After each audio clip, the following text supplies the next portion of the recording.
Ham, it is the People's Show, and an alarming email came over our desk today. Our blood ran cold, Anders. We read about something that's happening in Australia's own backyard. Something a little sad is going down in the South Australian town of Kingston. Yep. We got an email from a bloke called Gordon saying, "Hey guys, I'm wondering if you could just mention on your show Larry the Lobster, about him possibly getting knocked down." At that point, that's when we lost it. We were like, why have we never heard of Larry the Lobster? Who's Larry the Lobster? A quick Google. Why is he getting knocked down? Yeah, we panicked. We did a bit of research. Quick Google revealed that he could also be, in fact, called the Big Lobster because he's about the same size as a big thing, like a big pineapple or a big big banana, whatever that ratio is, 1 to 10,000 or whatever it is. He's definitely bigger than a regular lobster. You've never seen a lobster this size. I promise you that. But he seems to be in some disrepair. And I think it's because he's not on the map of normal big things. Yeah. He's an irregular, nay, a forgotten big thing. Yeah. And that's why we wanted to speak to Gordon and learn more about Gordon's it. the man that alerted us. I don't know what Gordon's status is in the town, possibly mayor. Gordon, are you the mayor? No, I'm just a person in town that likes Larry. You're the Gordon. Every town needs a Gordon. That's it, yeah. Gordon, how many people in Kingston? Last I checked, it was 1,425. Right, well, we're trying to stop it being 424 because... last I checked. Last I checked. Hang on, did I include me? Oh, damn it, recount. Well, we want to keep Larry as one of those citizens. Can you give us a quick rundown? First of all, let's get a scale of Larry. How big is he? Right, so he's 17 meters high. My God. He's 15.2 meters in length. He's really long. He's a big lobster. Yeah. 13.7 meters wide, and he weighs 4 tons. Wow. Jeez, so as we said, he's got to be the biggest lobster in Australia. So why the Definitely. hell is he possibly getting knocked down? Oh, look, Kingston, it's a pretty windy town. We're right on the coast, in the limestone coast, and there's a saying that Larry was only meant to be a little thing when it was first built, but he came out and he was delivered at 17 meters high. We're like, oh my goodness. But he was built in 1979, so it's a way back, and we didn't really have the technology that we do now, I guess, to really build them and sustain all the salt air and the winds and the ferocious winters that we have out here. So he's getting knocked about by the elements, and what is it? So is it dangerous, or does he just look a bit sloppy at the moment? Well, it's both, actually. It is. We've gotten to the point where we've had to put a security gate around him because the kids like to climb on him. If you just look at him, he looks like he's built to be climbed on. Yeah, but too tempting. one of his legs is actually wobbling in the breeze. One good breeze and he's gone. Oh, no. If he's left like this, he won't even last through the winter. Oh no! It's that dire. So he's on the verge of being 40 years old in a few years' time. And he might collapse a few years shy of his 40th. How much money is required to repair Larry, Gordon? So look, we need, just to make him safe, 30 grand, probably a little more, but 30 grand. Yep. We've got about 10 grand now. Oh, right. So we're not close enough. I mean, we are struggling a bit to raise the funds here because we're not a very big town, and the lobster industry is not what it was 40 years ago when you could afford to just build a big town. and a big lobster. Yeah, and a big lobster. You can't just tell the lobster fishermen, hey, everyone, charge $1 more for every lobster because time's already tough for lobster fishermen. Gordon, thank you very much for joining us. Thank you. We're gonna have a think about this. Gordon, with your permission, would it be all right by you if we just called around a few other people in town just to get a vibe on Larry? Because our natural instinct is we want to help here. It's definitely, the show, Ando and I, big things, was one of our favourite things about Australia. Yeah. A, we feel guilty because we've never heard of Larry the Lobster, but B, it breaks our heart to know a big thing might collapse. Yeah, exactly. I mean, people all over the world come to see Larry. I mean, do they? But yeah. I'm so passionate about it. I just wanted to stay. Let's get him off the endangered list, Ando. Yeah, absolutely. But Gordon, would it be fair to say that people don't specifically come to Australia just to see Larry, but they're very excited when they see him? They're happy to include him peripherally on their itinerary. Absolutely. One of Australia's top peripheral attractions. If you want to leave it with us, we'll come back to you. Leave it with us. Thanks, buddy. You guys are legends. Cheers. Thanks, man. All right, we got some calling to do. Yeah. Just heard a disturbing tale, Ham, live on this show, and it's good to have this show getting some breaking news for a change. This is a cause that I'm almost positive, certainly from a national perspective, we can be first to, and we really it's really starting to tug at our heartstrings, and already we can see, people online starting up small, urges for us to save Larry. It's a giant lobster in South Australia, a small town of Kingston. We just heard from a townsman, Gordon.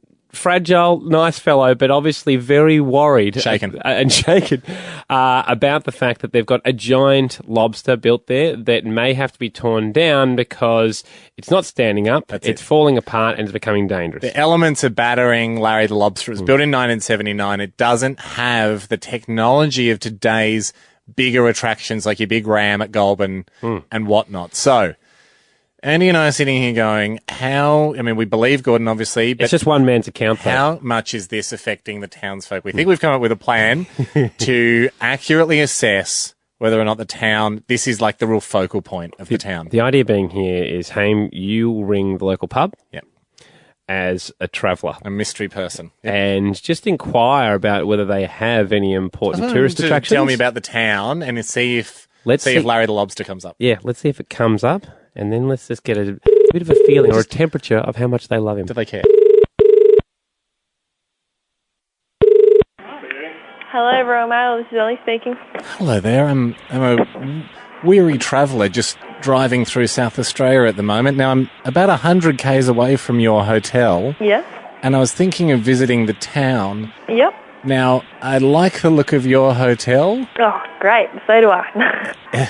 Is there anything else in town that is large and would get my attention? A couple things, actually. You can come and check out the lighthouse, and we do tours up there. I think it's like $2 or $3. That's pretty good. And that tickles my fancy. Yeah, we have a giant crayfish, which I'm sure you won't be able to miss. Oh, what's his story?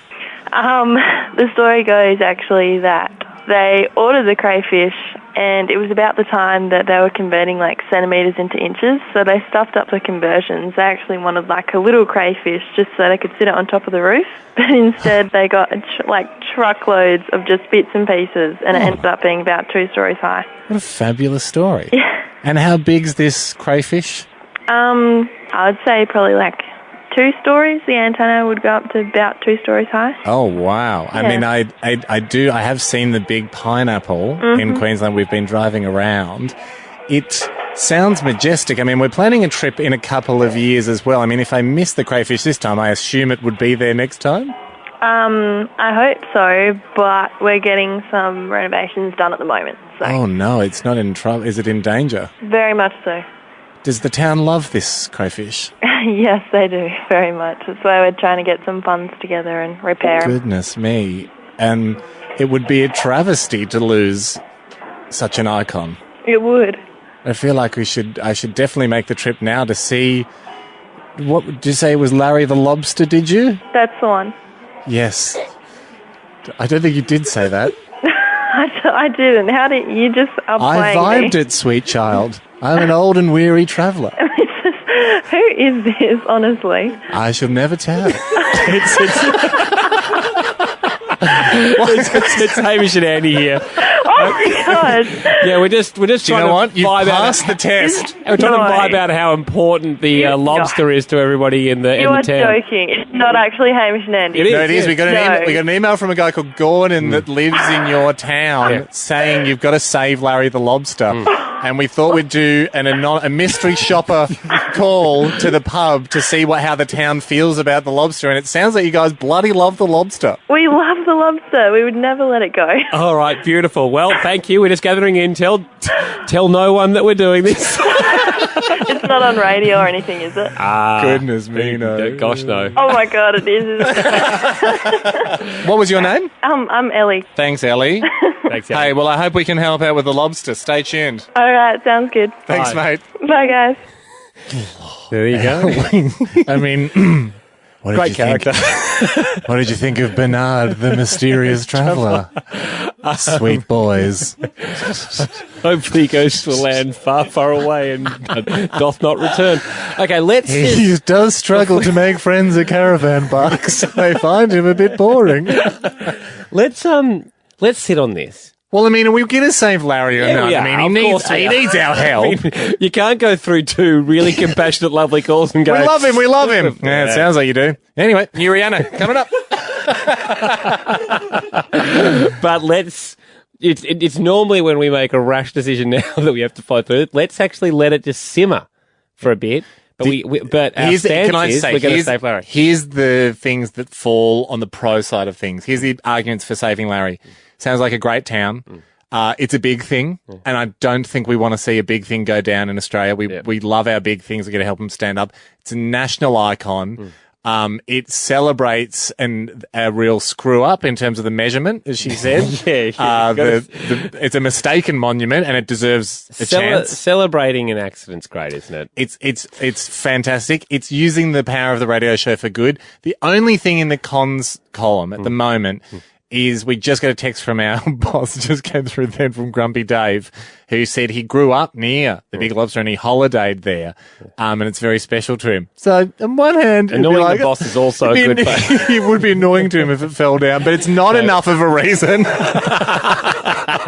No, we will continue. Well, let's pick this up in a second. Okay. 131060 is the number here. It's People's Show. Of course, you can call any time, and we're wondering, because Gordon came forth with a grave concern on behalf of the community. Kingston is the small town in South Australia. They have a giant lobster that could be doomed, could become extinct, because they need to repair it. They can't afford the repairs, and for safety, they're going to have to tear it down. They have to tear it down for meat. Now, that will be a hell of a feast. The town will eat well that night. But that's a short-term gain, because then Larry the Lobster will be no more. It also has been left out in the sun for 40 years. She'll be off. I'm not sure whether you should eat seafood if it's been left out for that long. But anyway, Kimberly may know more about it. Kimberly, we wanted a more eyewitness accounts. Have you had eyes on Larry the Lobster? I sure have. I've been there a few times. Yep. My parents live over there, so go there all the time for holidays. Gorgeous. Yep. Sorry, and is it great? Is it? I mean, at the moment, that's just verification it exists. How do you feel about the lobster? Well, it's big, it's massive, it is run down, and I think it needs to be saved because it's probably the only thing the town's got going for it. That's but right. It is pretty cool. That's true. So yeah, I mean, this is a real lifeline. This is a real Billy Elliot save the coal mine moment. Yeah, absolutely. Was that Billy Elliot or was that before Monty? Oh, you're right, before Monty. Classic down on your luck, so do something dance related film. Both fit in the category. But you're right. No, you're right, Kimberly. This is, if we don't save Larry the Lobster, we are talking about 1,400 people who probably moving out now live in a featureless town. Not taking anything away from the lighthouse that we heard about. Yeah, exactly. $2 to go up and have a look at that. Meg, you've been there? Yeah, I have been there. Had a nice road trip with a couple of housemates and drove through past South Australia and stopped at Larry. Definitely worth stopping at? Definitely worth the stop, yeah. Great. Still got the photo? Have a great, yeah, definitely. How often do you look at the photo? Daily, screensaver, phone background. Who wouldn't? Yeah. Hey guys, did I ever tell you about the time I saw that huge lobster? You have told us about that, Meg.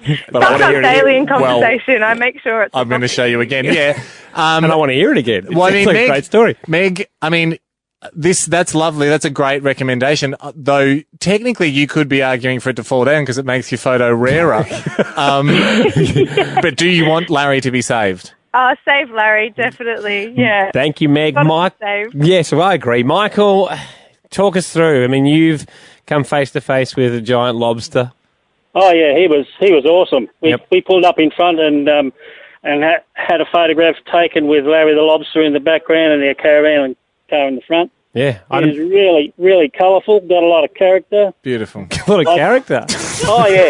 You can tell he's a bit of a larrikin just by looking at him. He might seem shy at first, but after a few frothies, he'd unleash. You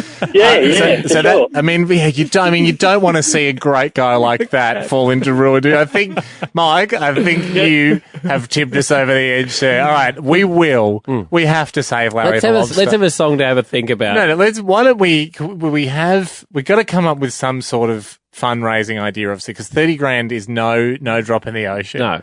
Let's go to a song here. Let's have Are we having a quick fundraising brainstorm? Yeah, fundraising brainstorm. All right, well, let's meet back here after the song with at least 2 ideas each. Yep. You can't have we give away lobster bibs that you get at lobster restaurants that are signed. Okay, I don't want because that'll be one of mine. Hamish Andy.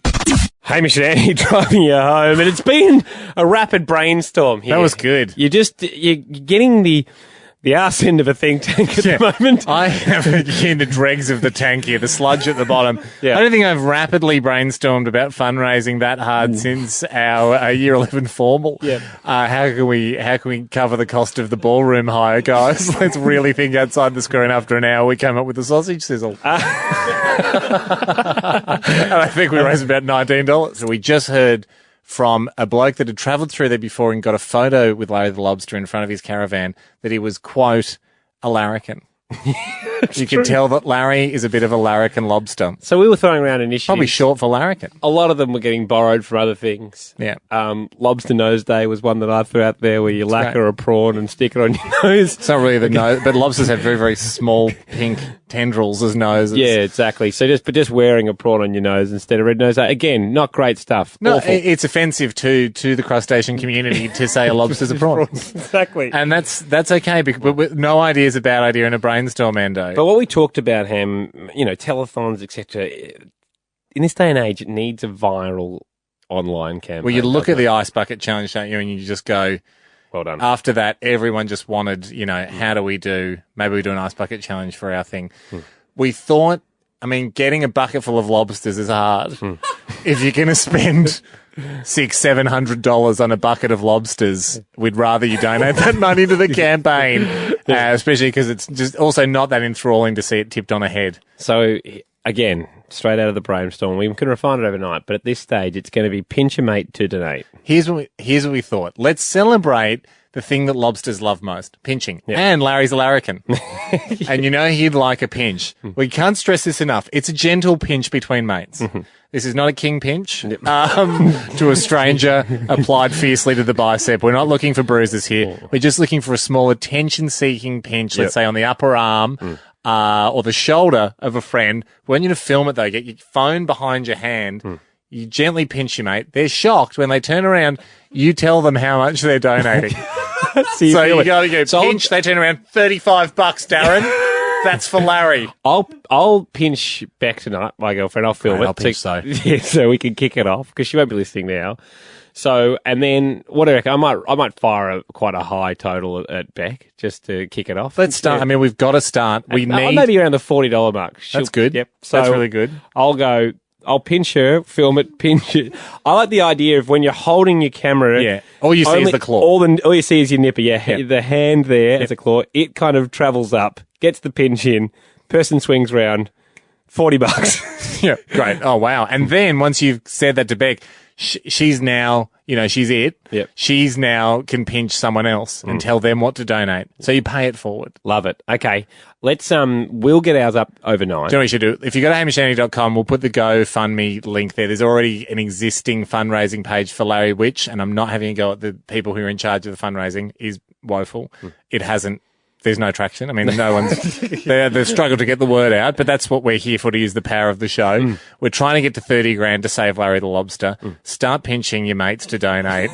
Tag us in the videos, send them in, get it moving. And we'll get ours. We'll officially start the online campaign tomorrow with our videos, Ham, but the hashtag will be pinch a mate. That's really good. Hamish Andy. Not that the prawn on the nose was bad. That was bad. Hands up Friday, everyone. Hamish Andy to drive you home. Very relaxed from the waist down, Haim and I are. And Haim... But a ball of fury from the waist up. Oh, yes. We're ready to go. We're a ball of excited fury, Ando, because on top of everything else that's going on in the show today, we have a very special cause that's very dear to our hearts. But, we only found out about it yesterday, but it's dear to our hearts now. Over the last 24 hours, we've really come to embrace the cause. And we've learned a few things about charity in general, I would think. We started an awareness campaign yesterday. Similar to the Ice Bucket Challenge. Yeah, but I'd say if you were a strategic marketer, you'd look at us and go...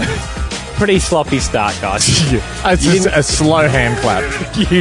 You made up a lot of things on the spot. You haven't checked out whether it works. And we've ironed out some flaws overnight. So if you are new to this idea, we look forward to filling you in and you'll be able to help a very special cause. Save Larry the Lobster, the giant lobster in South Australia.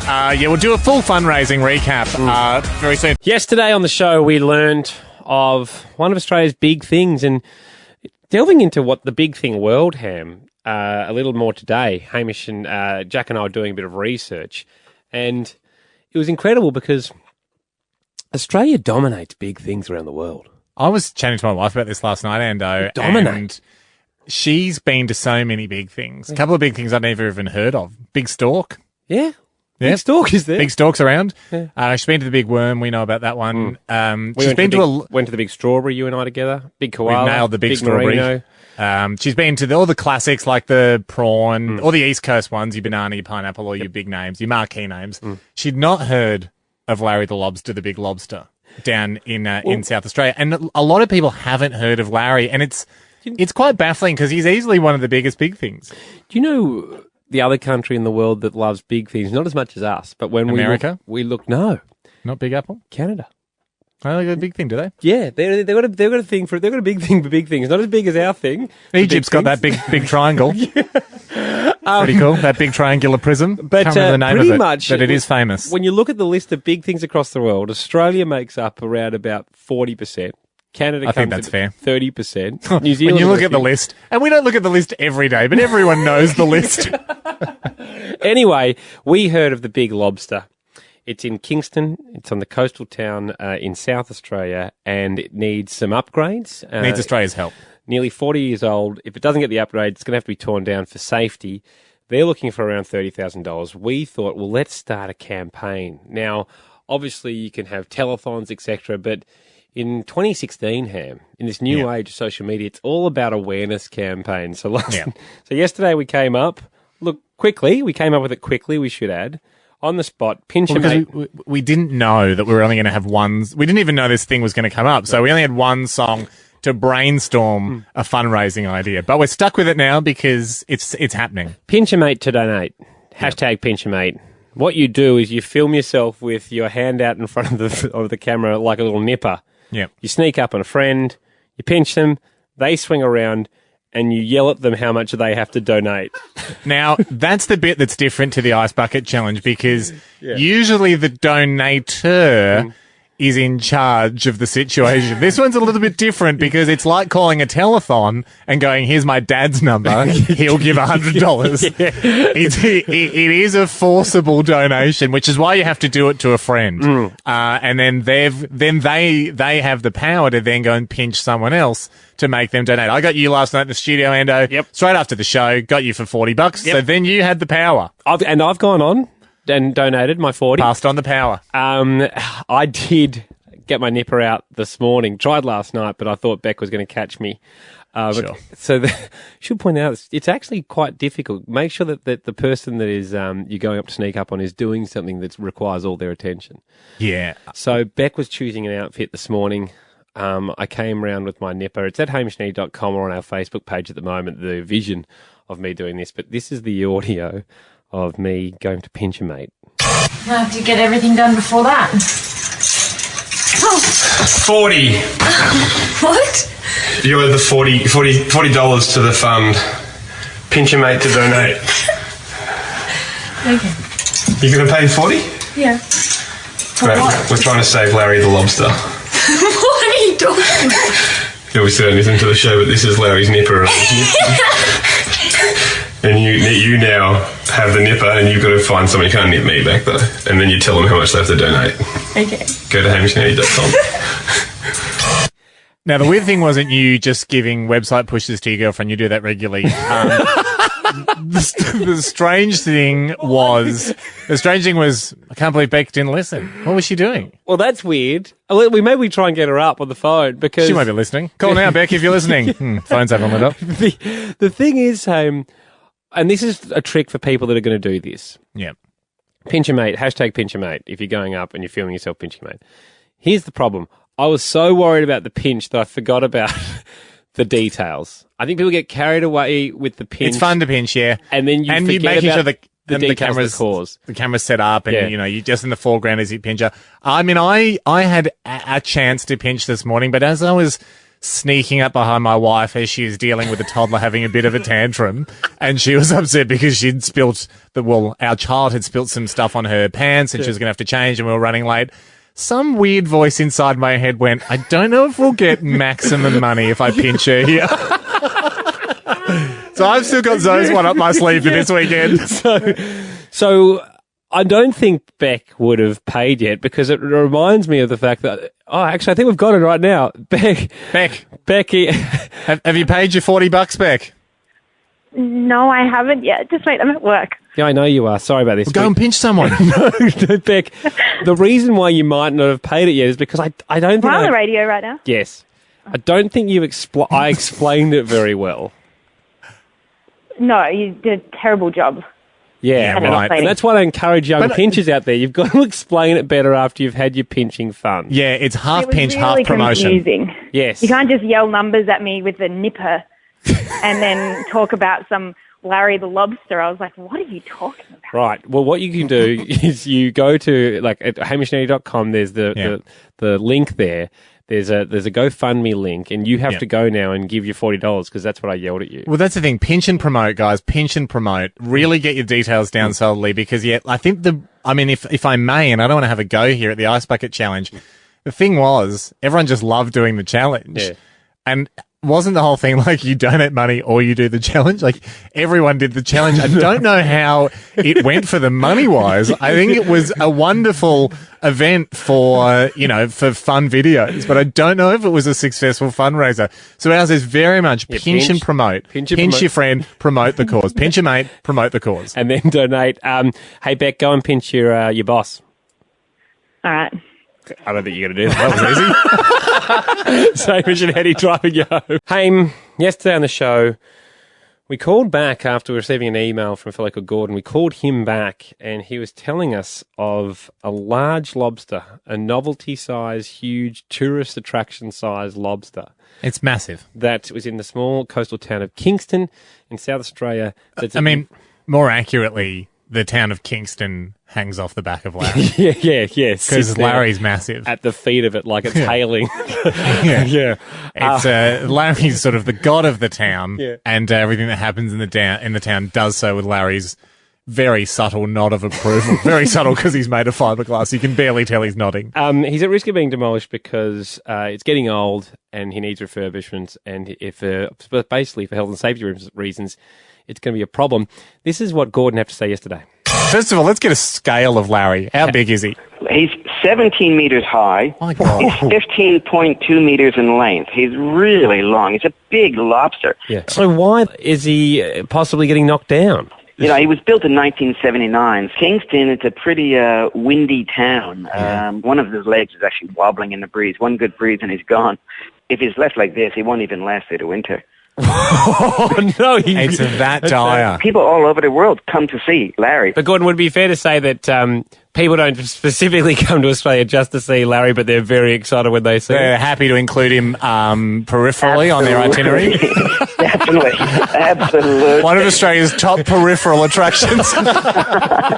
Exactly. We don't want to lose one of Australia's top peripheral attractions. I mean, we can't in full faith say it'll stop people coming to Australia, but we'll know there'll be a little something missing from one of the mornings of their trip. Yeah, exactly. And that is a heartbreaking prospect. To lose one of the big things in Australia is not something we want to happen on our watch, Ando. And it does feel a bit like we're Knights of the Lobster watch here.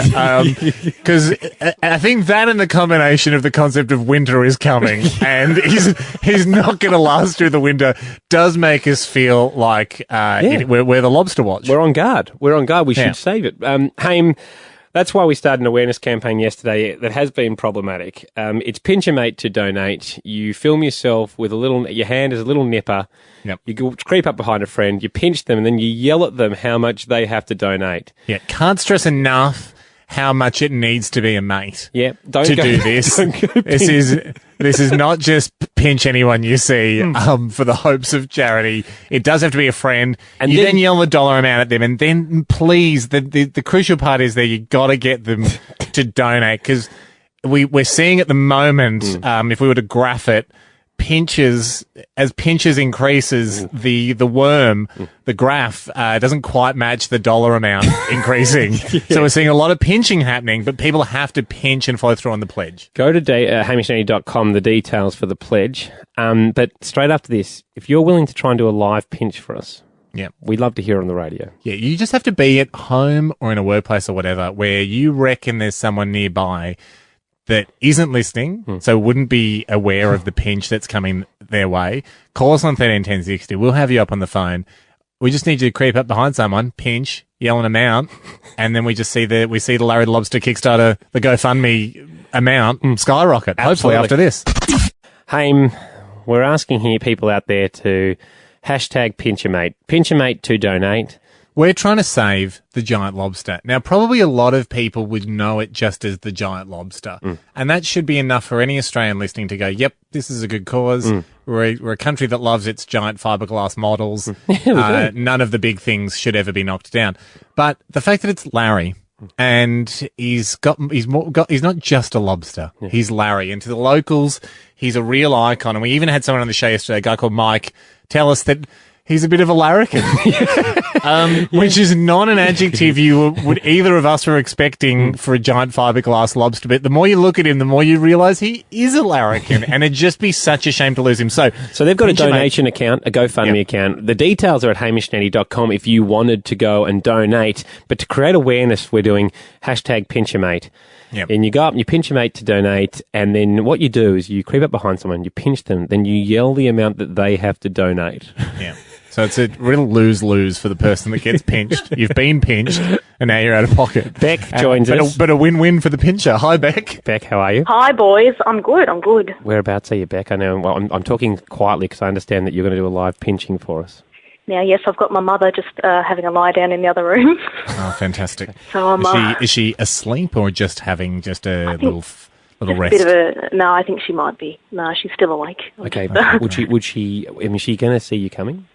No, I'm going to go behind her. Okay, great. Okay, is she on bed, couch, floor? It's a couch, yes. So I'm ready to do a good thing, boys. Okay, great. High back, low back. And how much are you thinking of yelling at her to have to? I think probably a 50. Ooh, good. Jeez, that's good. Donate a pineapple for a lobster. All right, good luck, Here we Beck. go, boys. Yeah. 50! Larry, thanks you. Larry, thanks you. Okay, now I'm running away. Larry, thanks you is a great addition to the pinch. I think Larry thanks you is important. Now, again, this is the phase that we haven't got quite right for the money raising. Now you have to go back to your mum and pretend that you're both having a good time. Because she now has to donate 50. Can we speak to your mum, Beck? Yeah, okay, I'll put her on. Thank you. Okay. Mum? Hello? Hello, Beck's mum. What's your name? Rachel. Hi, Rachel. It's Hamish and Andy here. Just so you know, I mean, you're on the radio. I mean, you've been on the radio. We heard you yelp. Beck pinched you as part of our Pinch and Mate to Donate campaign. I'm sure you've heard about to save Larry the Lobster, the giant lobster in South Australia. Okay, I haven't been too great with the details, but I thought I'd come afterwards. That's all right. Oh, Rach, everyone's talking about it. Look, you've been nominated to donate $50, and as Beck said, Larry thanks you, and we thank you. This is confusing, isn't it, Rachel? It's I'm speechless. Yes, that's fine. You've done a great thing. You've donated $50 to save Larry the Lobster. Well done. You can now on-pinch someone and keep the awareness going. But Rachel and Beck, thanks very much for joining us. Thanks, boys. Cheers. Thanks, Beck. It was definitely Beck at the end. That's the problem, isn't it, Ham, a little bit with our campaign, is you leave we're putting people offside. You attack someone and then you tell them that they owe money. Keep the attacks up, guys. The playful attacks over the weekend. Hashtag Pinchermate. We have faith in the campaign, and hopefully, we'll put up. Why don't we? We're going to make a selection. We've got to make a super cut on Monday of all all the Pincher mates to donate over the weekend. That'd be great. So hashtag Pincher mate. We'll gather them all up. We'll put a supercut up for HamishAndy.com video, but hopefully we can see a bit of money head towards South Australia rather than just getting a giggle out of this. Because then the next thing is just pinch your wallet to donate. Yeah. So let's keep it at just Pincher mate at this stage. Hamish and Andy. Ham, as we just mentioned before, we're still trying to find ways to gather some funds to make sure that the Larry the Lobster, the giant lobster in Kingston, the small coastal town in South Australia, doesn't get demolished. And scratching our heads, as you said, just during that scratching, came up with one more strategy. Yeah. Not taking anything away from our viral campaign, which has been doing very well over the weekend. Yeah, we'll but you've got to hit it on many fronts. You would think that all the big things in Australia had some sort of organisation they all belong to. Yeah. I'm going to call it the Big Thing Union of Australia, right? Because there's got to be 40 or 50 of them. Yeah, well, yeah, but do you reckon they'd call themselves things? Yeah, what? Common noun? Big giant common noun. Oh, yeah, big attractions, yeah. Yeah. No, I think Big Thing Union of Australia would be something that they go for. Got the number here of the Big Pineapple. I know the manager's... Probably the premier big thing, isn't it? Yeah, the Big Pineapple is one of our most well-known. The manager's name's Dean. Can we give him a call? Can I pretend to be from the union and just try and hit him up for a bit of cash for Larry? They all bound together to support each other in time. I don't know. I mean, obviously you would know if you were in a union, but I guess the vibe here is just a bit of there is one, even if he's not in it. Like, should be it. Kick in. Okay, let's see how you go. Let's get Larry some more money. And Dean's, Yeah. Hello, Big Pineapple. This is Chelsea speaking. Yeah, g'day, Chelsea. It's Ken Woolcroft here, looking for Dean if he's around. Dean's actually left the office for the day already. He will be in tomorrow. No, I could try and catch him. It's a bit of a matter of urgency. I'm from the BTUA. I'm sure you've heard of us. Maybe Dean's mentioned it, the Big Thing Union of Australia. Yep. So obviously we're the union that just covers all the big things, such as yourself. Yep. Yeah, so we're just after you guys because there's a bit of an emergency happening down in South Australia. The big Larry the Lobster, the big lobster's in trouble. Yep. And we're just passing the hat around at the moment just to get all the other members of the Big Thing Union to chip in. Yeah, no worries. Definitely give Dean a call tomorrow and get him in the office. No, I spoke to him earlier. I was calling him back. Did he pass on? Did he pass on the message? No, I hasn't passed anything on to me. He just authorised because he's a union member. Yeah. He said it was fine to put up a sign at the front of your counter there where you do the tickets. Yeah. Referencing the lobster. Yeah. And then a donation bucket there. And you just really urge people to, support Larry the Lobster because he's in a bit of trouble. He needs repairs. Yeah, no worries. Yeah. Yeah, so you're going to do that? Yeah, definitely. I'll catch Dean in the morning and let him know that that's all good and we'll get that set up here. Yeah, great. No, you set it up today because I've already talked to Dean. Oh, okay, cool. No worries. And Dean said it was okay to put a few $100 in. From the pineapple? Yeah. Yeah, okay. Sure. I'll get him to do that. No, he's totally fine for you to do it. No worries. Good. That's good. How much are you going to put in? I don't know. I'll have to ask Dean how much he's going to put in. No, like I said, don't hassle Dean because I've already talked to him and he's left the office, so he needs a break as well. Yeah, that's fine, but I can't just put any amount of money. That's what I'm saying you can because I spoke to Dean. Okay, well I don't know how much, so about I can't just do that. 800, did you say? No, I said I don't know how much we are donating and I can't make that decision. I thought you said $800, which rung a bell because that's what Dean and I talked about, a figure of about that amount. Yeah, that's fine. I just can't make decisions like that. Yeah, I'm not going to do that. No, because I spoke to Dean and also what was your name? Chelsea. That's right. He was saying it's about time. Yeah, Chelsea will look after you. Time for her to step up responsibilities-wise, so all good. All right, no worries. No worries, you will put about $800 from the till in? No, I'll be setting up the bucket. I'm honestly, I haven't spoke to Dean. I can give him a call now and do that for you. Don't hassle him. Doesn't hurt to ask the question. It'll hurt Dean. When you're a guy like Dean, you got a lot on your plate. I'm not putting in any money on my own out of here before I speak to my boss. That's it. So you will set up the bucket Yep. The putting $800 from your till in to TBC. Yep. Yeah. Don't talk to Dana. All right. No Good worries. girl. Cool. Thank you for the call. No, thank you. Oh, thank you. Thanks. Thanks, Jels. Good on you. Let's call it back. Not that I think $800 is going in, nor a bucket. Don't you think that we just let that go? Because $800 for the cause. Because I know there's no union, but all the big things should help each other out anyway. So all's well that ends well. Okay, call it back. Last Friday we started Pinch a Mate to donate. This was an effort to make sure there's enough money raised to restore the giant lobster, because at the moment it's getting a threat of getting pulled down. We found out last week, Larry the lobster, it's in trouble on the coast of South Australia. I mean, it's been in trouble for a little while. In fact, we're kind of late to the story because if it doesn't get 30 grand by winter, Larry's gonna keel over and fall into the ocean. Yeah. Which is quite a fall because he's not actually on the coast. He's might be a fall down and roll down the road. It'll have to be. It'll be a fall and a roll of some kilometres, just a dramatic roll and tumble into the ocean. So save the oceans and save Larry is the would freak out a lot of the wildlife seeing a lobster that big. Gee, there's a big lobster roll.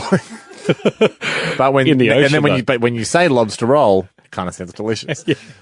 And we launched it was our idea to do Pinch a Mate to donate, which we were hoping would be like the Ice Bucket Challenge. A fun thing to film, to share with your friends. And it has been fun.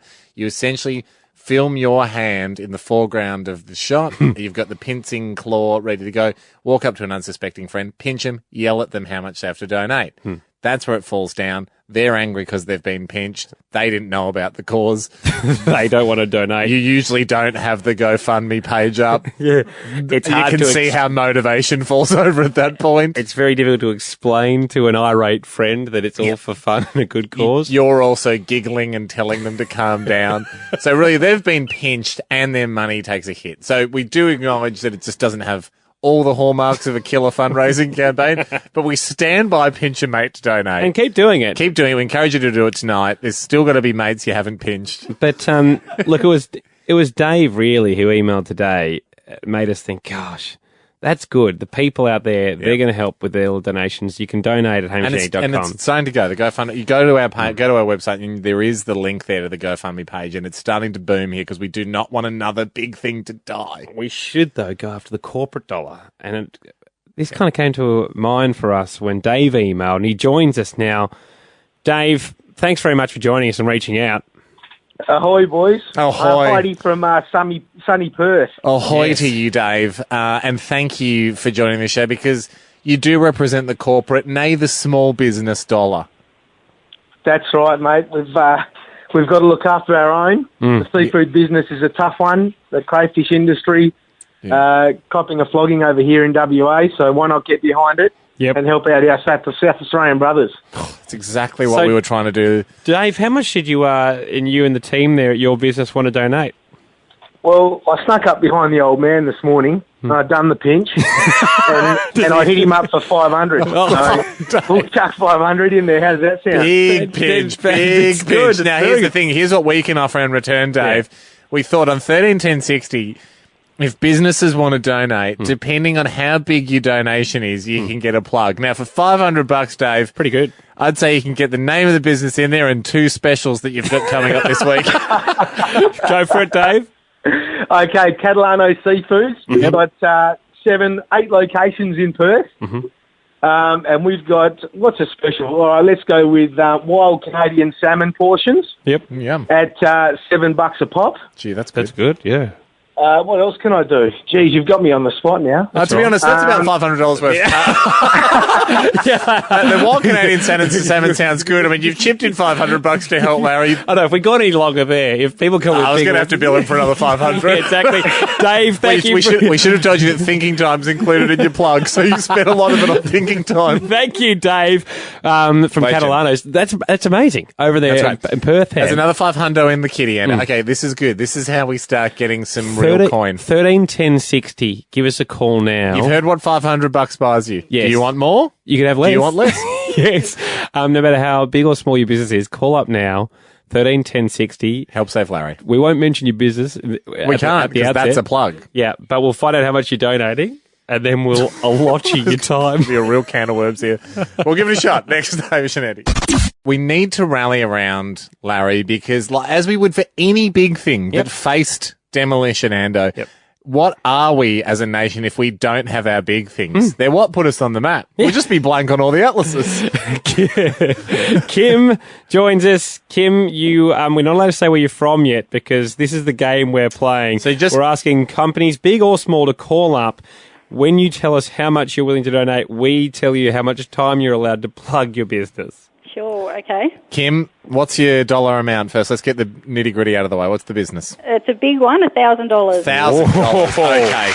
Kim, we're about to find out what company you're from. Feel free to plug your company and, God, for $1,000 you could have...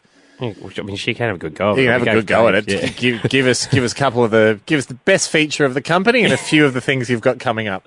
Sure, well, we're one of the biggest RSLs of the West. It's Rudy Hill RSL Club. Well Rudy Hill RSL, yes. Yeah, Love them. We've got lots happening here all the time, as usual. We're one of the biggest clubs of the West, so there's $1,000 to you guys to help save Larry the Lobster. Oh, that's beautiful. Kim. Well, I mean, and she used half of her plugging time to... For Larry. What's the bistro like? Oh, the Bistro Zest. We have a great restaurant. Yeah. We have 2014 Chef of the Year. Oh, sorry, I thought you had 2014 chefs. You really are the biggest club in the West. Over 2,000 chefs. No, that's awesome. Thank you, Kim. Kim, you're wonderful. Rudy Hill RSL.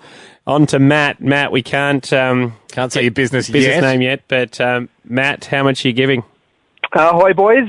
Looking at $300. Fantastic, Matty. What a legend. Okay, well, $300. You're obviously not going to get the deluxe works like Kim had from Rudy Hill. But we're still grateful. We're still very grateful, and so is Larry the Lobster. So I reckon it's probably just name of business, website, contact details. And what you do. And key feature. Yeah. Go for it, Matt. All right, mate. I think I can sort that out. It's gameshq.com.au. Great. We sell board games, card games, and collectibles, and we're a small family business. Oh. Yeah, that's good. Matt, good on you. Do your own ads, Matt, because you were very concise. Tell you what, and board games, I feel, are making a resurgence, Matt. Yeah, absolutely. And if I was going to buy one, I'd go to gameshq.com.au. Oh, wow. Hey, it's a personal endorsement. It's a personal endorsement. From Hamish Blake. Oh, my God, celebrity Hamish Blake. That's going to cost you another $5. $305 for the personal endorsement. The voice of the Apple Watch has just become the voice of Games HQ. I hope Milton Bradley is not the next caller because we've accidentally closed off the board game category. Meg joins us. Meg, welcome.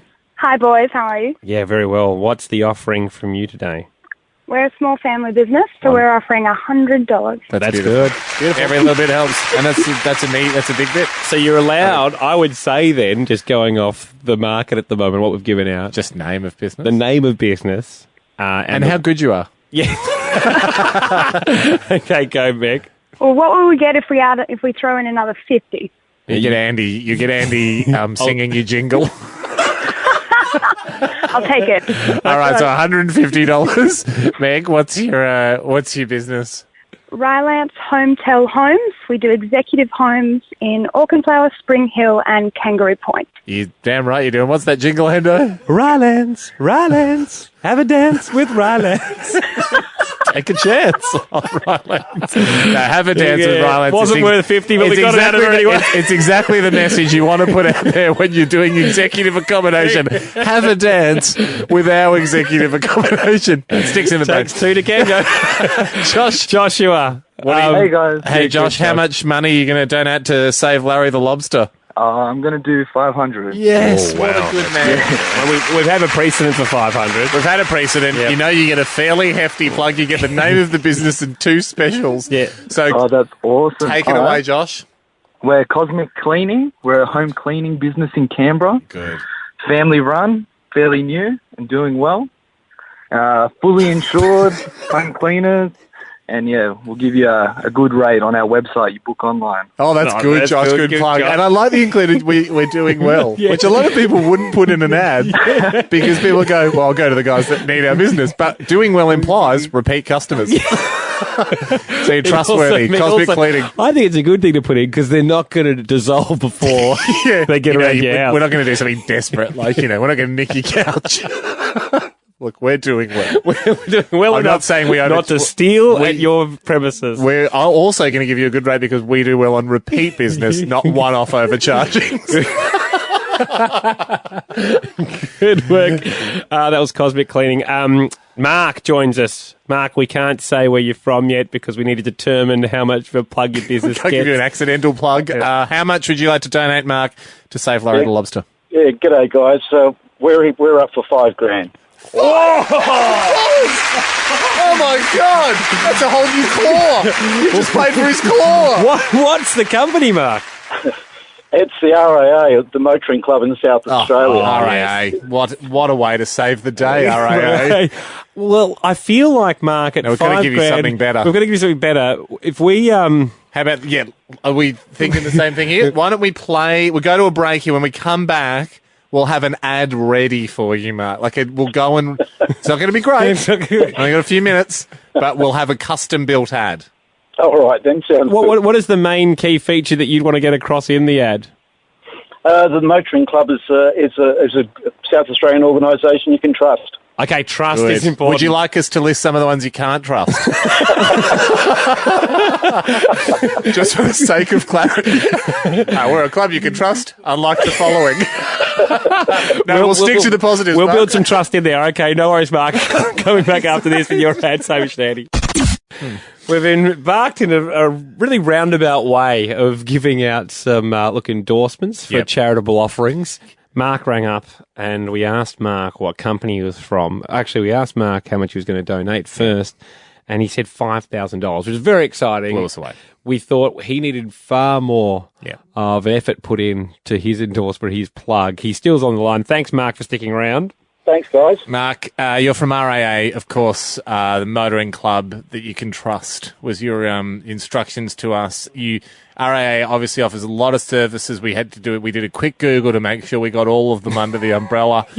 We've banged together an ad. I know it's not the normal, probably, advertising process you'd be used to. There will be no revisions. You are the client here, but it's just a like it or lump it situation because it's a one-play disposable ad. But I'm sure we'll be happy. The brief did say we just need to put trust in there somewhere. Yep.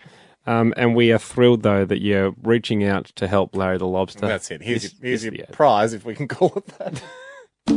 If you find yourself left outside in the wind and the rain for 40 years, there's only one group to turn to. Trust RAA. If you have children swinging off your legs, weakening them to the point where they might snap off, there's only one group to turn to. Really, really trust RAA. If you have the pressure of having to pose for photos 24/7 with no pre-warning, there is only one group to turn to. RAA. Trust. Yeah, we get it. Supporting the restoration of giant lobsters for over 0.02 years. RAA also offer roadside assistance, home and content insurance, travel and accommodation options, home security, tips, loans, financing advice, a lot of other stuff. But predominantly, they're into big lobster restorations. RAA. Aren't they those guys you can really trust? I don't know, Mark. Aren't they? Well done. Yes, we are. Mark, are you authorised to spend $5,000 of RAA this money? That's the other thing we should have asked. I'm sure they said I could. Yeah, I worked for them 2 years ago. I'm sure this is fine. I'll give Dennis and the blokes a call at the office. Mark, just one question. If you were looking for a trustworthy voice, I don't know why Hamish went so mysterious. Because I think the rule in advertising is, and this is a bit of a trick for kids wanting to get into advertising voiceover, the sneakier you go, it's sort of like someone sneaking up behind you in a crowd going, I trust those guys. And then you run away and like, who was that? So it feels like very much a voice in the crowd. Okay. Mark, thank you very much. Thank you to the team at RAA. No, thank you guys, and thanks for looking after Larry the Lobster. Yes. Oh God, you've helped a lot. We hope we can see this thing through and get him fully restored. Any other donations, if you want to reach out to us, you can go to hamishandy.com. You can also donate yourself. There's a link there for the GoFundMe. Donate your own money, that is. We'll see how we go as of tomorrow, Ham. Keep it rolling in over. We need to get to something straight after this that I think is very important. Larry the Lobster has been a campaign we've been rabbiting on about this now for over 3 shows. Yep. But there's a twinkle in Andy's eye. And when I see a twinkle, I get excited. Yep. And I know we were meant to be doing something different next. That's all right. There's been a reshuffle. These things happen.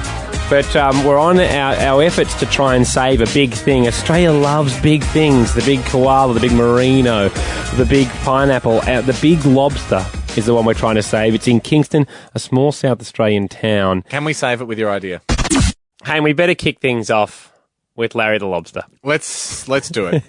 Look, you've told me you've got an idea that is it controversial? Let's bring everyone up to speed first. Okay. I just want to get everyone settled. Can I bring everyone up to speed on a secondary point? I think we were talking throughout the day that we would start the show with an incredible dog story. Now, don't tell me. No. This is showbiz, guys.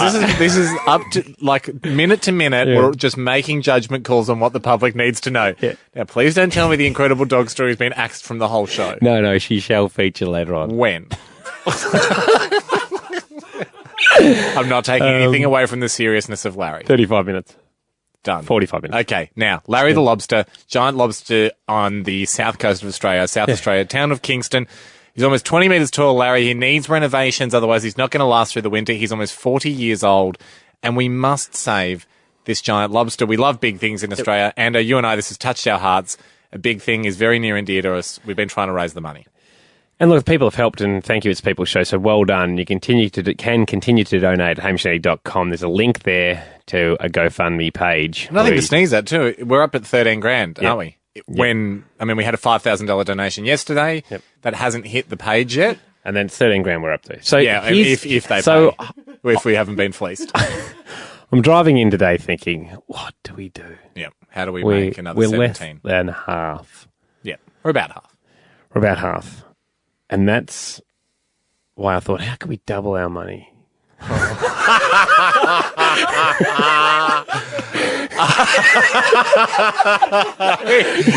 have had this exact conversation with Andy Lee so many times over the journey of our now 15-year relationship. Yeah. And you, my friend, are talking about the casino. I am. Now, gamble responsibly, everybody. Of course. Don't gamble lots. This is just one bet. But I assume we're talking about one bet. Yes. We're talking about one bet. We'd be putting it on red. He's a red lobster. That's what I was thinking. You don't put it on one. See, last time we went to a casino for this show, yes, we were trying to raise funds for a hoverboard. That was dumb, though, wasn't it? Because we only had $1,000. We were trying to double it up, 4 times? And playing blackjack, which is not roulette. No, it's not roulette. It was on us. We made the. Yeah. Actually, didn't we? We came up against blackjack. Yeah. This is what happened. I've got the audio. If I remember 2009. correctly, we drew like a 4 against a deal of blackjack. I think that's what happened. Bob, you've played blackjack before. Well, at the moment, whilst on a 13, you've pulled 21. You've got blackjack. You've taken $1,000 off us. Hey now, don't dream it's over. But it was over, wasn't it? It was over, but... Correct me if I'm wrong, Andy. If you look at a tree... Okay, so I was just going to say, did we not fly from Australia to the east coast of America, Florida, drive all the way across America for 2 weeks with that $1,000, stagger out of the desert in Las Vegas and plonk it on the table all for that moment? Yeah. That was a tough day. And it was over very quickly. That was a tough day. They really escorted us pretty quick out of there, didn't they? They knew we were out. So, here's my thinking. Yeah. Now, again, everyone, we know we have to gamble responsibly, but a great opportunity for us to get to the 30K back by tomorrow. Yeah. Is to take whatever's been made, and a lot of it, there's a portion of it that we didn't even raise ourselves. But double up. We go in there, red, lobster. Yep. On roulette. Would a casino come on board here? Would Mr. Packer be kind enough to, I'm not asking for a rigging, but would it, in a charitable way, would he put like glue an acorn in, say, 0? and a few of the blacks. So the ball can't land in there. Let's call Gordon first, I thought. I mean, I don't it's not mind our an money. endo. It's not our money. Changing 13,000 for a lobster. Changing 13,000. Yep, counted that. Good. So I think we go 13. to a song. I'd love to hear changing 13. We go to a song here. Changing 13. We'll Gorillas. Yep, counted that out, boss. He doesn't. He can't get his attention. Changing 13. Yeah, great. We call Gordon. We see if we can have the money because it's not ours. It's his. It's already gone to him. Yeah, I know. Just see what he says. Because yeah, okay. We're gonna have to give him a tough pill to swallow. Because realistically, what are your options, Gordon? I'm a little bit nervous to make this phone call. Yeah. Well, look, Ando, we are in the middle of trying to raise an incredibly lofty sum for Larry the Lobster. He's a giant lobster on the south coast. We cannot thank the people that have donated enough. No. People have done an amazing job donating, but there's always, when you're going for a target, there's always that worry of going, well, what if we fall short? And I mean, you can't half renovate something. No. You can't half refurbish. Can't refurbish his legs and hope his head doesn't fall off. Yeah, exactly. You know, you can't go, we've reinforced an antenna, but his claws are vulnerable. You know, we don't know what a halfway looks like. And you've proposed an audacious plan, which I know is unconventional in fundraising circles. But on the other hand, I think warrants attention. Yeah, all I would like is to be considered. There's a few head shakers outside now. We've just realised outside, probably part of our legal team. And we're just asking is, would it be an option? Yep. The easiest way to double up, not the easiest way, but certainly it's got high risk. Yep. And then hence, you know, shouldn't be dabbled with. You should do this responsibly. But maybe a way to double up the money is to go to the casino and go all out, go for broke. Yep, go for broke. And let the gods decide if Larry's to be saved. And we may go broke. Yep. But we're actually not going for broke. We're going for rich. Let's call Gordon. He's the person that brought this to our attention. Do we take 13 grand and just put it on red?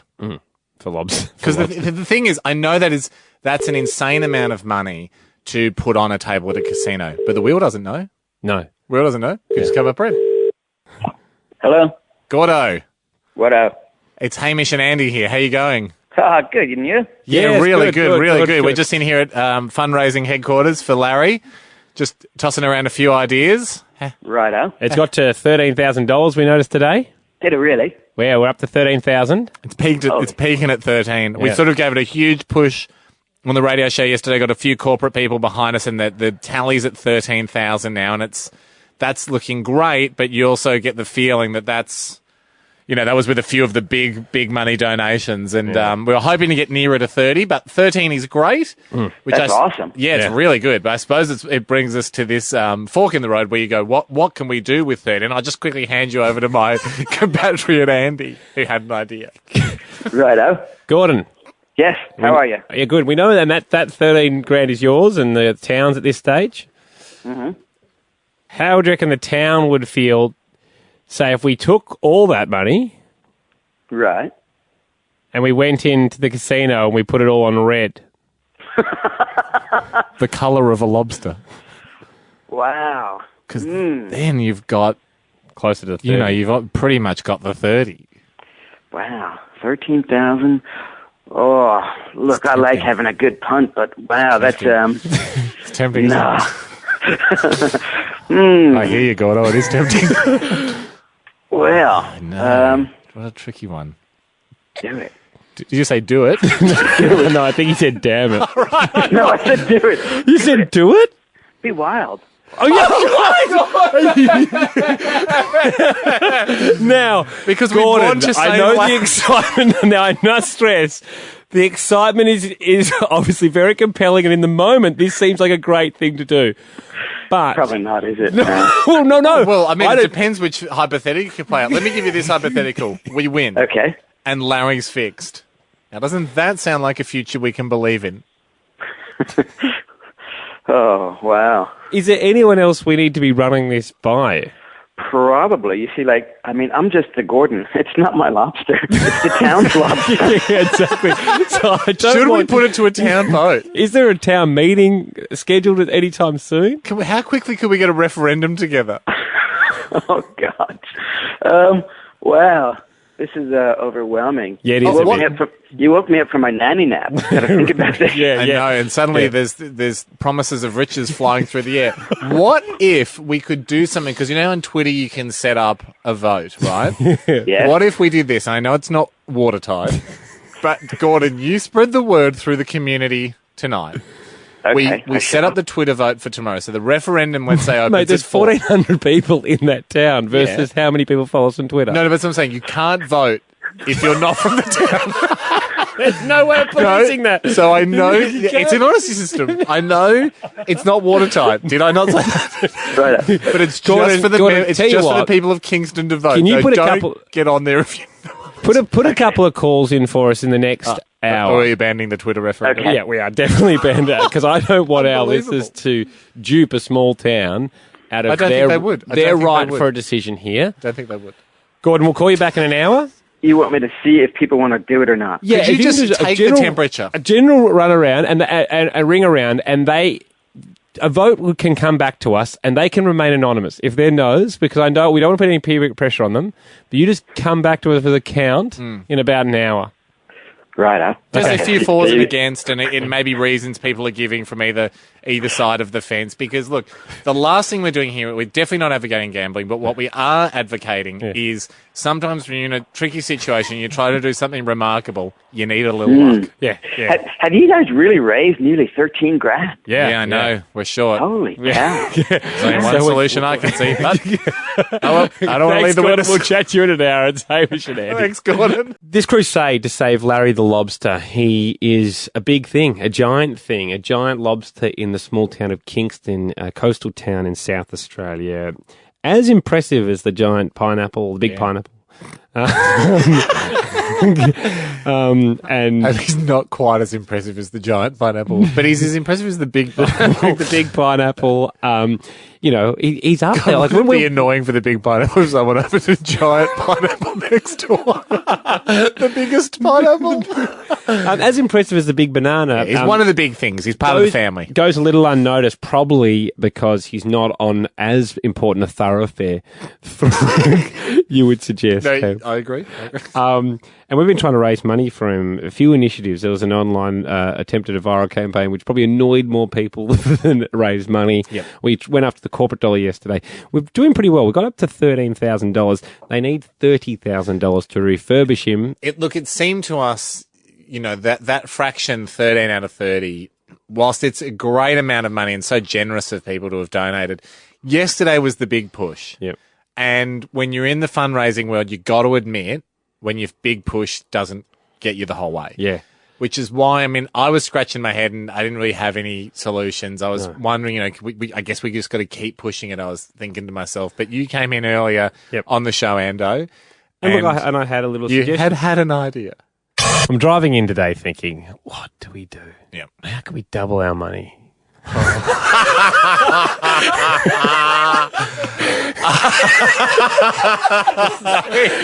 I have had this exact conversation with Andy Lee so many times over the journey of our now 15-year relationship. Yeah. And you, my friend, are talking about the casino. I was talking.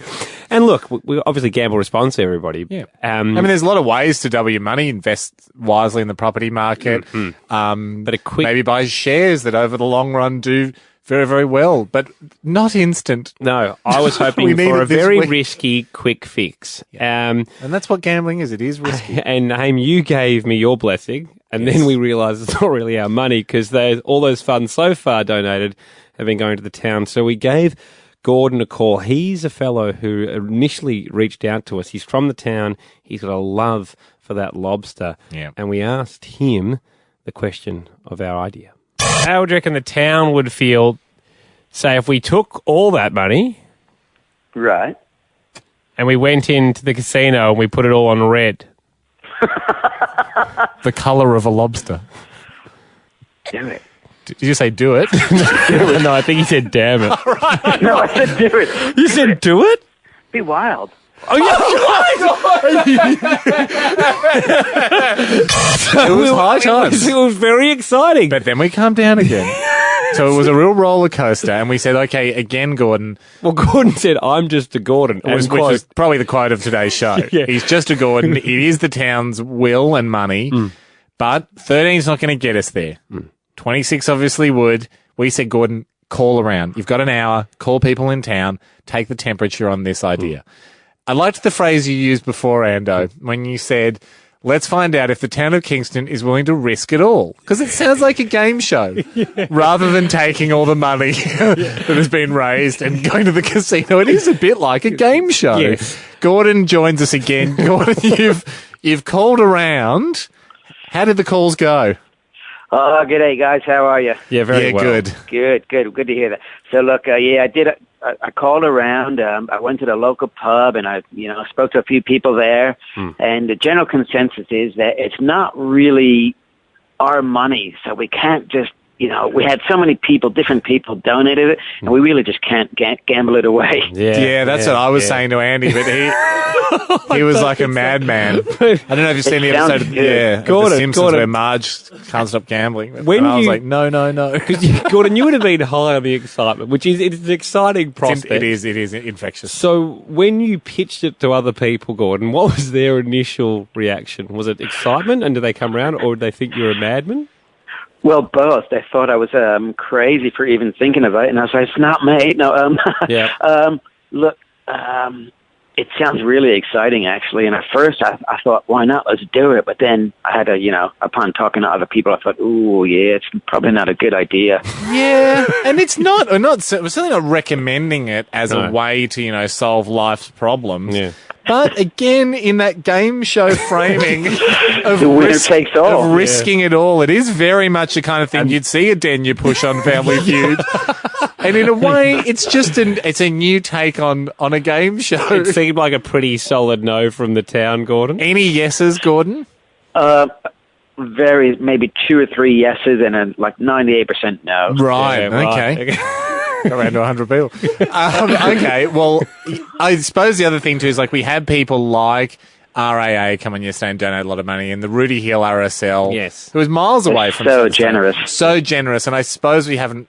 I was just popping into my head now, making the call to them to go, look, we gambled your money, but it was a high risk charity to begin with. Gordon, that's okay. Back to the drawing board for us. Righto. It's obviously not the answer I was hoping for. I thought the town would rally with the risk, but that's fine. We'll work out another idea. Okay. But we'll check back in with you. We'll check with you. Right. Okay. Gordon, thank you. I know, and look, Gordon, very brave of you to be the bearer of, a little bit of a downer. No, that's all right. We needed you to be the thermometer, Gordon. Just to salvage something out of this, what was the vibe like, though? Not necessarily for this exact maneuver of gambling that $13,000, but the notion of a quick fix, was that appealing to the town? It was, actually. Yeah. Okay. It was. So if quick fix isn't off the table... No. We can think of better things. A high-risk quick fix? Yeah. Okay, that's all right. Okay. All right, Gordon, we'll come back to you. We'll still have a think. Good to know we can still play in the high-risk arena. Thanks, Gordon. It's Hamish and Andy. Hey, just before we go, I've floated an idea of we've only got to, $13,000, $14,000 at the moment. We're hoping for double that. How can we double our money? And that's when I suggested maybe we go to the casino. Yep. We rang the town, one of the town spokesmen for us, Gordon. He was right up for it, but then he's since calmed down from the excitement. And he's excited when you first put it out there. Yep. He's since calmed down a little bit, and the town has knocked some sense into him. Yep. And he said we can't really use other people's money that they've donated to gamble, which is fair enough. I'm not saying he's a wet mop. No. He was just a normal mop, but some town moisture seeped into him. And in the end, he came back to the show in a slightly wet mop-like fashion. But again, we cannot, we take nothing away from Gordon. He's a legend, and, he was the messenger. Can I take some givens? Yeah. We'd like to help Larry. We want to save him. We'd love a quick fix. That would be great. And it will only because we did a big charity push yesterday. We can't spend every show for the next few weeks doing charity pushes. We did a big push. No one's angry. We're all very, very grateful. We didn't get to 30 grand. We got to 13 or 14. Yep. So you play your cards as dealt, or you move away from that table and you wander over to the roulette table and play your ball as it falls. Can I throw another given then? Yeah. The idea, and look, we've had some support on email from the people, not so much those in the town. The idea of taking to the roulette table a sum of money is exciting. It is exciting. Only because it saves Larry. Not for any other reason than in one fall of the ball, Larry could be riding high again, as I believe he deserves to be. So here's my idea. We agree that we won't use money donated because people donate. Agreed. Yep, agreed. We need to make some money up in another way. Yep. You and I have a lot of junk at our houses. Yeah, we do, don't we? Here's the challenge for the three of us, if you accept. All bring in, Jack, you're included as well. Okay. All bring in the best item you can for eBay. So we'll reveal to each other the best item you own. Yep. That will get us the most money on eBay. Jeez. We bring one in each. Then we take that money, because it won't be enough, and we head to where we're going to head and lobster red on red and see if we can't double it or triple it if we have to. How many times are we going to need to... How much are we aiming for in the eBay sale? Well, I thought if we managed to get, say, $3,000... Because probably the best thing at my house is some of my wife's shoes. Like a handbag. That's good. That's good. Are there ones that she doesn't use very often? Probably. Great. Okay, so, have a think about that. Tomorrow, we'll all reveal to each other what our... Can we bring in I just don't think I've got one big ticket item. Yeah, well, you can have a bundle. You can bring in a hamper. Can I bring in a hamper of medium level items? If you'd like, yep. Yeah, I did like the idea of us all revealing what it was so we can kind of... I'll reveal my hamper. Okay. And then we put them up. We have... Because I reckon we get $2,000 for my hamper. We go 24 hours. 1,500. 24 hours total. Yeah, online. Online. Yep. And then it's cutting off from bidding. So we know how much we've got for the following day, and that's when we head and put it down. And I reckon we go red. Yeah. Like we just let it ride on red. Two reds in a row. Two reds. What are the odds on that? 85%? Okay, great. Good one. No offense to Cuban Heart, but we've got such an important moment next after this song. Yesterday on the show, you proposed. Very, very long story here in a synopsis. We're trying to save Larry the Lobster. He's a giant lobster that needs renovations. He's on the south coast of Australia. 70 metres high. We need money to fix him. We raised some money, but not enough. You proposed going to the casino. We loved that. Then everyone calmed down and went, no, people have donated money to charity. That's irresponsible. We can't gamble with that money. What is responsible is we all, you, me and Jack, we all bring in the best item we can find at our house to sell on eBay to raise money. And we gamble with that money because we've been upfront about the gambling. The items unveiled straight after this song. And I'm looking at you guys going, you better have bought in good stuff because I have. I'm confident. And I'm excited to really build a big stack up. Little bit of an internal contest. Very excited about God, this. I've wanted to find this out all day, and I keep asking you guys. I'm glad you haven't told me yet because we'd made a pact. We'd save this for on air. Here's what's happened. We've all been given strict instructions, the three of us in here, you, me, and Cackling Jack, who presses the buttons for us. Yesterday on the show, he said, go home, get the best thing you've got at your house, and bring it in here because we're going to sell it on eBay to raise money to save Larry the Lobster. For whatever kitty we raise from selling our personal items, we then think it's ethically okay to go to the casino with that money because we realise it's not ethically probably fine to gamble the money people had already donated to refurbish Larry. And the reason we are going for this high risk, quick fix, is because we're at halfway. Yeah. And we didn't know... Let's get there. What other solution there was. This solution also comes with a degree of excitement for the listeners. But also, it's like, you know what? Yes, we could turn $13,000, which is the money people have donated, into the $30,000 we need. We could put it in a term deposit. And at 3% compounded over 50 years... Sure enough, it would get to 30, and we don't have a 50 years. No. We're looking for more of 100% return by the end of the week.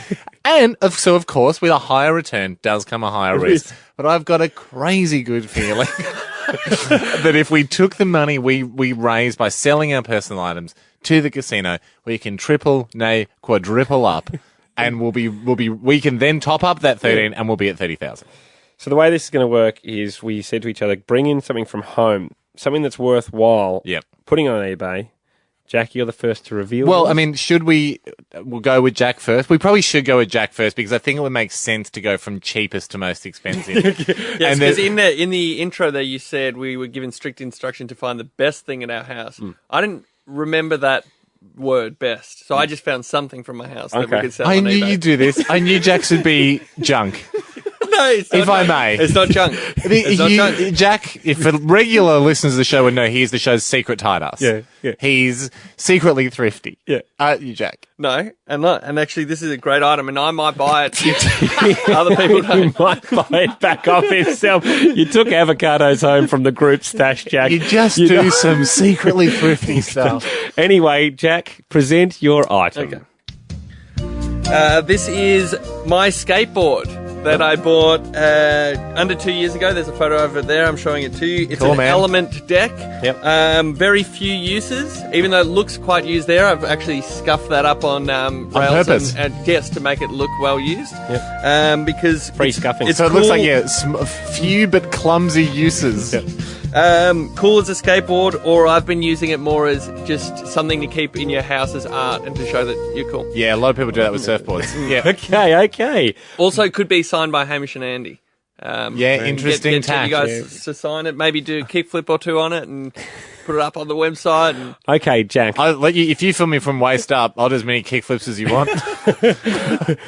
Now, Jack, I've said that we should have a buy it now price on all of this stuff because we're going to open the phone line soon. We'll put this straight on eBay, but if someone wants to buy it now, but bear in mind, we're going to put a high-end price on the buy it now because we're trying to raise enough money to save Larry here. Yep. What's your buy it now price?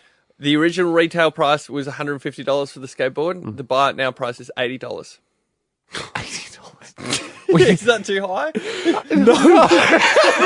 It's way too low. It's just, I'm disappointed that you bought in and we went to all this effort and what you brought to the table is something worth $80. We were asking our listeners to donate hundreds of dollars, if not thousands, and I just think we owe it to the listeners to be setting an example. You are going to look like a horrible person when you find out what I've done. I'm just saying. Shall I go into mine now? I'd love you to, Anna, because I know it's going to be more than $80.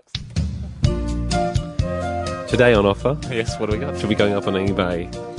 Is my Taylor 210 EC guitar bought for me by my ex-girlfriend. Andy. Yes. What an actual valuable gift. Good. At some expense. Is it custom? It's custom. I don't believe she never told me how much she spent. Is it one of a kind? I would suggest it was over $2,000 when she bought it. That's more like it, Andy. It's been played. That's how we're going to get to the figure. It's been played once excellently by Missy Higgins when she was around at my house one day. It's played Planet Hollywood level. It's been played numerous times, not quite as well by me, but still in as good condition. So it would have Higgins's DNA on it. Yep, it comes with a personalised letter from myself wishing you an excellent career in guitaring. Oh my God, that's through the roof. Obviously, I mean, what was the model again? It's a Taylor guitar. Mark Taylor. Yeah, cricketer. He does Fujitsu and guitars. G'day. Feel hot this summer. It's probably because you're shredding too much on the guitar. Put it down, guys. Just cool off on the couch. No need for a Fujitsu. Whoops. This is the worst Fujitsu I've ever done. That was his Taylor Red, though. I'm sorry, yeah. Oh, fool. I forget what I'm endorsing. Also vitamins, probably. So, Ham, yeah. Look, that is what I'm talking about, Ando. Jack, any regrets that you bought in an $80 skateboard? Well, let's hear his buy it now price. Is it over $80 or under? I'm going to go buy it now because I think we have to go high end. Yep. 3,800. Fair. Fair? So you're doubling. Well, just because Missy Higgins hadn't played it before when I first got it. And you don't from even my know how much. ex-girlfriend. You don't even know how much it was bought for. No idea. Yeah. But you know, it's a lofty bite now. Yeah, it came at a loving time in me and my ex's relationship, so I don't think she was She wasn't stingy. No. Jeez, that's Oh, is that Missy Higgins calling in? Missy, Missy, how you going? Hi guys, how Missy, are you? What a surprise! I know, Missy. Are you just listening to the show feeling bad because you realised that Andy invited you over to hang out? You thought as friends, and instead he was just trying to get you to play a guitar to increase its value. I know exactly, and so I could tell everybody on radio. Oh, I know. The Missy Higgins collection. Please buy the front door as opened by Missy Higgins. As one's walkthrough by Missy Higgins. So, Missy, this is huge, actually. This is a great chance to increase the value. Now, I don't know if you're following the campaign here to try and save Larry the Lobster. I'm not. I just got a call from your producer who said Andy's been saying on the radio that you played a guitar of his once. Get money for it. Did you pay it? Did you play it, Missy, or have we caught him in a big fat lie? No, I did play it. I remember. Well, it was. How's it strum? How's it strum? Yeah. I can't really remember, but I played you one of my new songs, didn't I, Andy? Before the album came out. Before the album came out. But the guitar made it all the way to the end. Like, it certainly held up, didn't it, as a guitar? And I remember your housemate came in and he's like, is that a finished song, Missy? It doesn't quite sound finished to me. Are you sure? Is that Smilesy? Yeah, Smilesy. Yeah. He's a pretty honest guy. I was like, the guitar really honest. that Missy Higgins was critiqued unfairly on by a non-musician. Well, Miss, thank you very much for joining us. I was calling you earlier today just to say that I was going to sell it, sell the guitar given to me by my ex, excellently played on by Missy Higgins, and now that's confirmed. So, is there like a salt shaker Andy might have used if it was over at your house hanging out or something? Feel free to sell that, and he'll verify that he shook some salt on it. All right, I'll be in touch about that. Thanks, Miss. There we go. No, I think that's good, actually. Verification, though. That's handy. Can I just say, all right, let's go to a break. So buy it now price, $3,800. Yeah. Plus the $80, fingers crossed, we get for Jack's. Okay, so we're at $3,880. One of my items, because I've got a hamper, also has a celebrity touch. Whoa! Haim, we're in the middle of our efforts to raise enough money to then go and try and double it up in a risk-it-all situation. Or triple if needs be. Yep. In a risk-it-all situation, to raise the final $15,000 or so we need to save Larry the Lobster. We've just heard from Jack. He's willing very generously to part with his unused skateboard. Yeah, for $80. Thank you. Every dollar counts. Well, slowly, I guess. Yes, I mean, almost negligible when you're trying to raise 15 grand. You know, when you're trying to raise 15 grand, Jack, in 3 moves. Yeah. An $80 head start is not. It's like when your dad on Family Feud gets 0 off the start. You can't chase it down. It's not a great bit of momentum. You're starting us one step ahead at the beginning of a marathon. Like if someone's standing one step ahead at the start, you go, well, mate, if you want that level of head start, take it. It's a marathon. But Ando, you did a great job. Your guitar, and barely used guitar, played by Missy Higgins. Yep. So a real celebrity angle too. Yep. Was it a Taylor? Taylor, given to me by my ex-girlfriend. Lovely guitar. Yeah. Jack, we laugh at you, but I'm just seeing on the phones here we've had a nibble with the skateboard. So maybe... Can't wait to talk to the lucky buyer. And your buy it now price is $3,800. I went a deliberately high buy it now price. Because it's a piece of music memorabilia. Yeah. I said yesterday that I would organise a hamper, and true to my word, I've done just that. Although I'd love to see the wicker basket that could contain my items. I have, in ascending order of goodness, 1 fairly good, yet small, LG, I think, or possibly Samsung LCD TV. Certainly no more. No. It's more of a monitor. Okay. I mean, how big would you say this monitor in front of us is? Like 12 inches? Yeah. No, maybe 18 inches? It's certainly not, it's not 32. It wouldn't even be 24. Okay. Maybe 20, maybe about 20 inches. A small TV. It's a small TV that we used to have in our bedroom. It was wall mounted. Yeah. We moved houses. It was just a bit of a nuisance to put back up. Okay, and it didn't really fit. Trying to get rid of your junk. Anywhere. We're going to sell it. But it's pretty good. Yeah. And it has an HDMI input on the back. So you know it can't be more than 2 or 3 years old. Okay. Not bad. Not bad. Next on the list, unused and unopened Kylo Ren lightsaber, official Star Wars merchandise, wow. full-size lightsaber. Yep. I got one for my birthday, then was sent one from the Disney Corporation in the hopes that I would maybe Instagram it or talk about it on radio. I suppose their dreams come true. Although at the time I didn't like their chances one little bit. No. Anyway, so it's promo gear, but it's, I'm pretty sure it's the same one you would buy at the shops. Yep. Pretty good. Yep.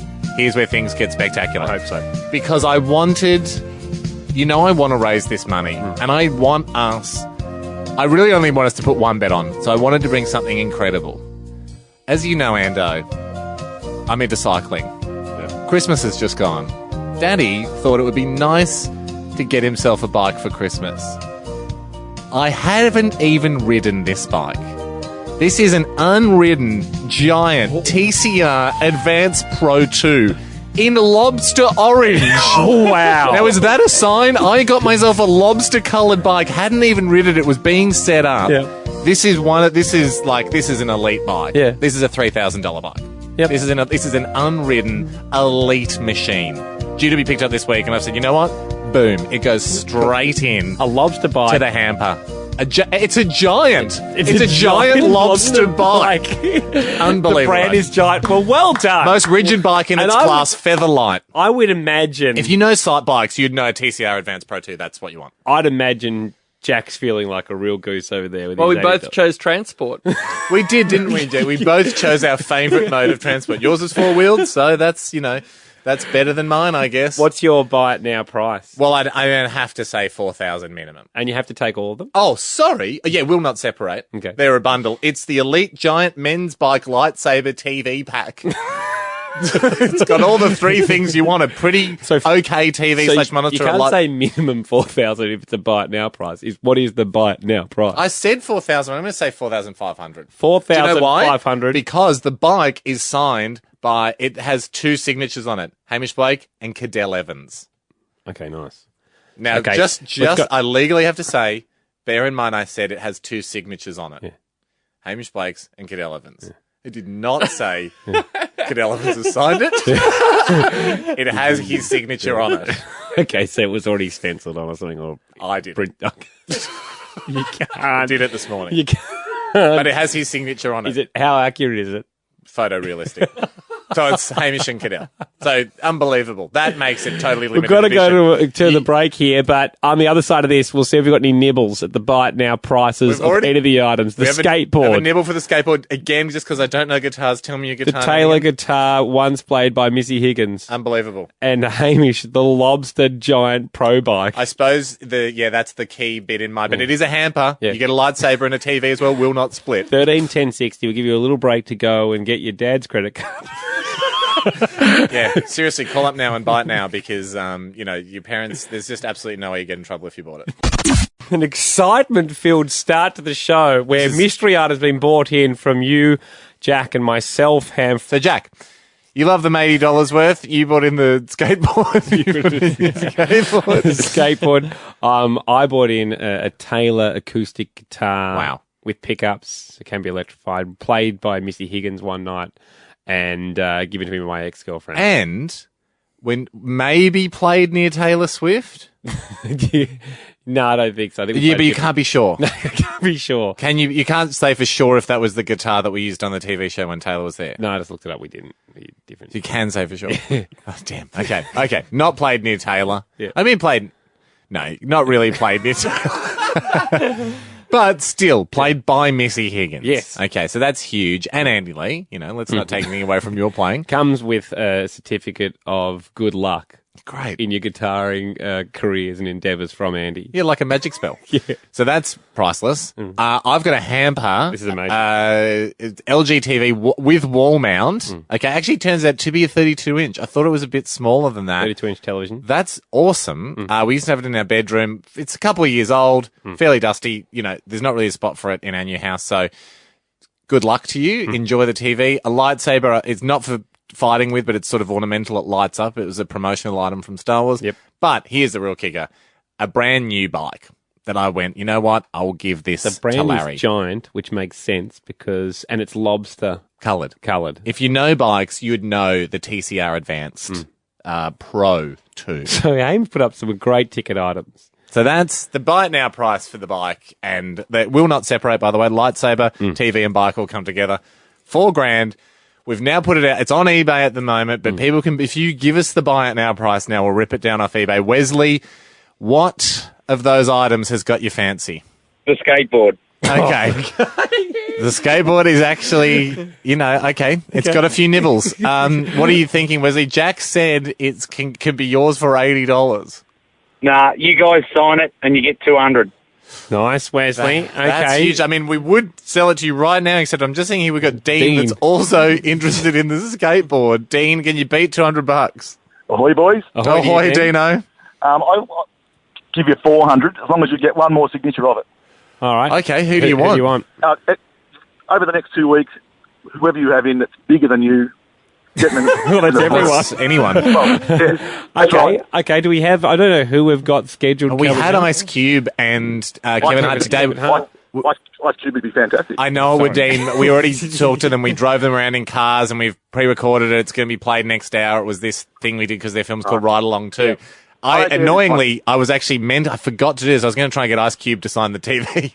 So, Dean, you and I are as upset as each other that we missed out on Ice Cube. Okay, the next big guest to come in, Dean, will get them to sign it. That's right. $400. 400. Okay. Sold. Jack, well done. Thank you, guys, and thank you, Dean. Good on you. You'll love the skateboard. Okay. Ben joins us as well. Ben, do you have an inquiry about any of the items? We'll take questions. Ahoy, boys. Ahoy to you. Ahoy, Dina. Oh, sorry, Benny. I have an idea for you. Mm-hmm. Yeah, what's up? Are you interested? Have you thought about putting the money on a horse instead of the casino? Well, we're all ears. I mean, we're obviously keen to engage in a high-risk maneuver with the money. Yeah. So, why a horse? Have you heard of a horse called Winx? No, Ben. But, I mean, we've only heard of about 3 horses. Okay, well, Two of them are far lap. Winx is the best horse in Australia at the moment. You don't have. Is he really? You don't have a. She is. She. Yep. Yes. You don't have an won the interest in. Cox Plate last year. All right. Okay. I'll happy to if you can Google her and you'll see the videos and you'll just want to put money on it because it doesn't lose. Okay. Do you have an interest in Winx, Ben? I wish I did. Yeah. Right. It's won me a lot of money, I suppose. When's Winx running, Benny? Running on Saturday. What race? Race 7 at Randwick. Yep. It's currently at $1.55. Oh, right. So it's not even 2 to 1. And then, so I've got 2 options. You can go, that's the safe option. Yep. 100% you'll get your $1.60 maybe. I reckon you'll get on the day. Yep. And then if you're a bit risky. Yes. Caulfield. Race 6. He's just guessing. This has turned into a pro gambling segment, which is not what we intended it for. Ben, it's okay. It's not a no. It's in the maybe pile. But Ben, don't you think there's a lovely bit of poetic brilliance to the fact that we could take the money that we raise by selling our most treasured items, putting it on red, the colour of a lobster, and saving Larry? Well, also, if you find a horse called the Lobster, it's a sign. Is there a horse called the Lobster? I can get back to you on that. Thanks, Ben. You're a legend. Hamish and Andy. Hey, my suppose a quick item update. Jack's item has been sold. Well done, Jack. I mean, You guys laughed at me, but at the moment, I'm the only one putting money on the table. We laughed, just in the room. I don't know if it was at you, but it was just... No, we were laughing at you, but you did a great job. You bought an item that the public had a real appetite for. Mm. So obviously people know that if they're buying this, they're investing in Larry the Lobster, because that's where the money's going on. They're investing in the excitement of going to the casino to try and double it up to make sure Larry's got enough money. Because we know we need about $15,000 more to help Larry, to help save Larry, and then the fundraising will be complete. Yep. But we're being realists. We reckon if we sell our most beloved items, we could get close to, hopefully we get 5 to 7, right? Yep. And then with one spin of the roulette wheel or whatever game of chance we choose to play that's about a 50-50 or 2 to 1 payout, we hopefully have doubled up and saved Larry. Gamble responsibly, everyone. Always gamble responsibly. This is not the solution to most fundraising problems. It's just a real sticky situation we find ourselves in. Haim, you've got a giant elite men's bike. There's a lightsaber in there and a TV. It all comes in a pack. Well, say the whole pack name. It's a giant elite men's bike lightsaber TV pack. Yeah. Yeah. I will not separate my items. It's a TV. It's smaller. It's a 32-inch LCD TV with a wall bracket. Bit dusty. Pretty sure it works. Lightsaber, promotional item, giant men's lobster coloured. So that's the limited edition colour. TCR Pro Advanced 2. Which is pretty amazing because that's $3,000 bike. $3,000 bike. So, I mean... It hadn't been risen, was being picked up this week. Currently, you're at $1,500 on eBay. You can go to hamishandy.com and that's a get bargain. the links to the eBay. Yes. I was nervous for a second there that you were padding that my guitar was going to be less than Jack's skateboard. But what's your guitar at? It's at $425. And that is an absolute steal. Absolute bargain. It would have cost over $2,000. It was given to me by my ex and has been played by Missy Higgins. M. Higgins. Yep. Meggins. With Brendan Cowell listening. Really? Yeah. And the celebs keep rolling. Brendan Cowell's listened to this guitar. What is it like at your house? It's like Lenny Kravitz's house. He's got that inbuilt nightclub. Higgins is jamming. You're listening. Brendan Cowell's there. Probably a cricket player playing table tennis in the corner. Big time. Anyway. I'm probably on your indoor skate ramp doing some cool stuff on Jack's skateboard. We'll keep you updated. It's 24-hour though. That's what we're going to do. 24 by tomorrow's show. It's a run out, and then we'll know how much money, and then we're off to the casino. That we're taking, and then by the weekend, Larry's safe. Perfect timeline. Hamish and Andy. Good afternoon, everyone. Hamish and Andy to drive you home. And excitement is what we're going to deliver today. Yes, it is. One box full, please, sir. I have never been as nervous or as excited heading into a show as today. We've done a lot of stuff on this show, I think, Ando, where we're kind of, barracking for something, or we're letting it all ride on the line, but a lot of the time, it's happened. Yes. Or it's going to happen. Today on the show, and we'll make this very, very clear after this first song exactly how it's going to play out, but here's the gist. One of the most exciting things that's ever happened will be decided live on this show. And it's out of our hands. We'll be all riding along. It's the people, and us. We'll be listening to something else that decides our fate. It's so exciting. And the fate of a giant lobster. So exciting because to the point that I'm not sure if I should even mention that Hollywood hunk Ryan Reynolds. We've got him on the show today. Because Don't mention it. No, I won't. And I won't. But later on we will. Probably in about half an hour you will be mentioning it heavily. The auction results of the items we put up, Ham, at eBay, they're finishing up in a minute's time. Let's go to a song. We'll find out exactly how much money we've raised and how much we're going to risk later on in the show. To save Larry the Lobster. Hamish Andy. To bring everybody up to speed, because you're always welcome to this show. When you enter. And we know you're busy. You can't hear every development that happens. And especially with a tale like Larry the Lobster, there's been so many twists and turns along the way that it doesn't hurt to have a quick reset. Gordon, a resident of the small town of Kingston in South Australia, reached out to this show saying that they've got a tourist attraction there, the giant lobster. It's 18 metres high, 70 metres in length. Huge thing. Here, that Larry the Lobster was going to have to be demolished due to safety reasons. He's wiltering. He's wiltering under the harsh elements and will not survive the winter. He's a hard-shelled animal, as are all lobsters. But even lobsters have a breaking point. And the weather system in Kingston had just brought Larry to his spindly knees. And it wasn't looking good. From 1979, Larry stood proud over the bustling metropolis of Kingston of 1,400 people. And now it looked like he was about to topple. So they wanted $30,000. Yep. We started some fundraising ventures that came in short.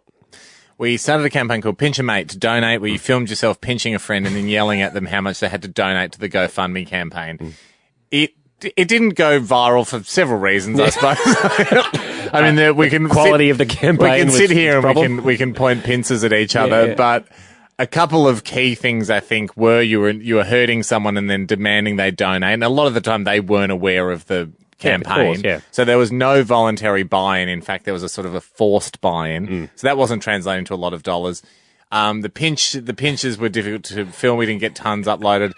Also, a critical error that we found out this morning was upon closer inspection of Larry the Lobster, he does not have pincers. No, he's not actually even a lobster. He's a crayfish. He's a crayfish. And we learned, now that we're learning a little bit more about them as an animal, crayfish do not have nippers. Nippers, yep. Could have, just didn't, I wasn't aware. Anyway, Larry doesn't have pincers. So then we went to the corporate he's sort of dollar. affectionately known as a lobster, but he's not a lobster. So you know how we call the big, the big yellow cigars actually the big banana? Yes.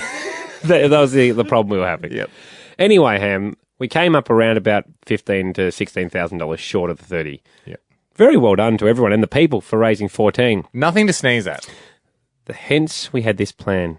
We would bring in items from our house. Well, I mean, if we're telling all the steps of the story here, we said, could we gamble that?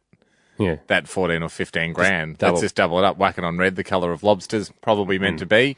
The town said no. The town said no, that doesn't seem ethical. And then we said, yeah, no, we know. What? Sorry, what?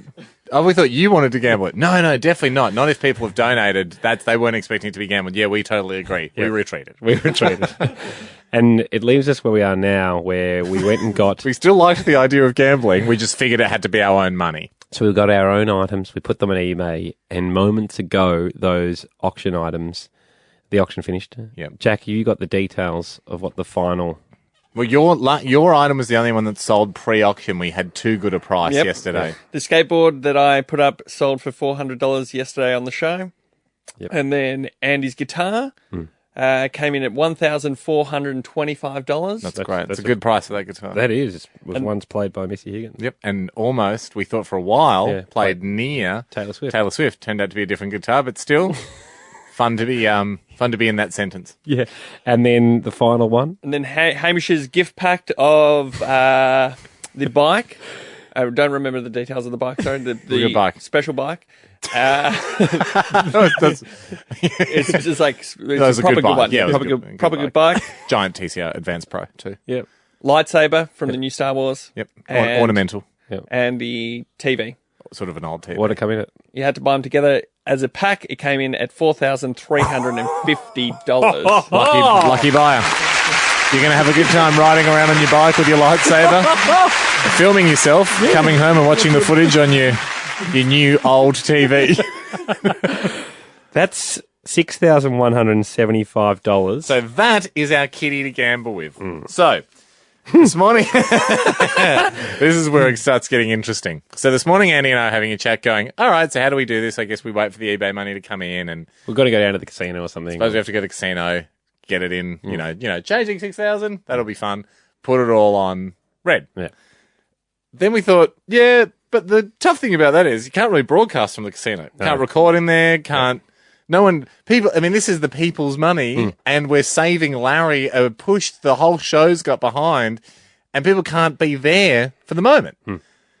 What else could we... How else could we What go public? a high return, medium risk investment that we could all participate in live today on the show? Isn't there some system where very small, fast dogs or horses run around with humans on their back and you can gamble on them? Am I crazy or does that exist? That exists. That does exist, doesn't it? So we thought, do you know of a greyhound race, a harness racing race, or a horse race that is running this afternoon, I guess sometimes about the next hour and a half? Yep. That you got a good tip on? Anytime before 6. We want a solid tip. We're looking for... What are you vibing out? We're looking for about a $2 or a $3 return. We don't need a 20 to 1 roughie. 13 10 60. Call us now, and we want to hear what you're vibing. And do you feel like we can't lose? Because I do. Exciting times afoot. Yeah. With the items we bought from our own homes and put on eBay, to auction them off, to raise some money, to gamble, to give those winnings to a fundraising campaign have come in today. It's a simple story. It's a very, very simple story. But as Ando said, we have sold some of our beloved items because we want to save Larry the Lobster. But here's some realities. Yep. We can't just stay behind the cause forever. No. It'd be great to get a fast resolution yes. to raising their money. That's why you have telethons and things like that are wonderful things. I mean, I'm not having a go at Larry here, but their telethons, dare I say it, are even for more worthy causes like children's hospitals and things like that. But they're one-day affairs because it does recognise the fact that people have to move on. People are, you can only it's good to be conscious of a cause for a brief and exciting amount of time. I don't think that's the message. That is the message. They don't do television. I mean, otherwise, why don't they do it every day? It's always a good cause every day. Why doesn't Channel 7 do the Good Friday appeal year round? Why isn't that all they have on? I agree. Because they're acknowledging it's good to condense all the excitement and goodwill into one day and you get a bigger yield. It's effective. It's effective. Because it doesn't mean 5 weeks later it's not a good cause anymore. No. It just means we gave it a great push. But we can't stay with it all year because MKR has got to screen it sometime. We need... that's a fair thing to say. It is. $6,175 we've got. We are about to gamble that, and we're going to cross the line. This is the bit. This is the bit that you don't see happen on the Good Friday appeal, but this is the bit. This is the bit that helps us get to that target that we need very, very quickly. We're at $14,000. We just want to top it up to 30, hand it over, and be done with it. Boom. And then Larry's saved. Everyone's excited, and and we've everyone gets a feather in the hat. We've all done it. Congratulations to the People's Show. We just have to win we just have to find what to bet on today. And then we'll broadcast the race live in about an hour's time. Like Pirate Radio, we're going to tap into the racing network. Who have we got? The racing network? Yeah. And then... People are going to be getting into their cars in an hour's time going, here comes likely lad.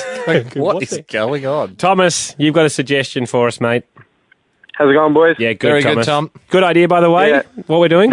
No, it's right. I heard what you guys said, and I'm young and I'm always betting, so I'm like, oh, look, I'll give him a hand. Yeah, good, Thomas. Gamble responsibly, though. Gamble very responsibly. No. That's not what we were really saying. But no, we need your help. We're novices, and obviously we really want this bet to come in. What do you got? Yeah, look, I just had a geese at Rockhampton race 6, which is in about an hour's time. Yep. And I was looking at the horse. I think it's second favourite right now, but the prices normally change. It's $3.80. It's called Casino Thoughts. Now, are you going off just the odds, or no? I had a suss at the form. I had a suss at its last couple races, and it came first, and 8th, I think, in its last 3. Time to bounce back. It would have learned its lesson from that 8th. So did it come first most recently, or 8th most recently?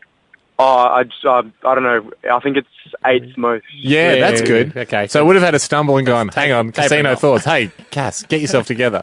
Okay. Yeah, but that's what you want. You don't want it coming first, and then coming 8th. No. You don't. I don't want a horse that won its last race because it doesn't understand the pain of defeat. This makes no sense, but Thomas, thank you. Josh, what's your suggestion? How you doing, boys? Yeah, good, Josh. Hey, Josh, you there? Yeah, I'm here. Yep. What do you got for us? I got a dog running today down at Shepparton in race 3, number 5. Yep. How long away is that? Fozio. Sorry, what was it called? B Fozio. Mm-hmm. B Fozio. Is it your dog? No, it's not my dog. Just a good trainer.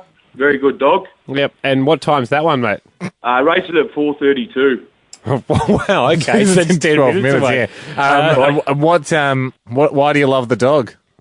Look, it was very unlucky last start. Got pipped on the line, so it's a very good distance dog and that, and should run out the race pretty well. Yeah. Okay. Is it a certainty? I believe it's a certainty. I've put my money on, so...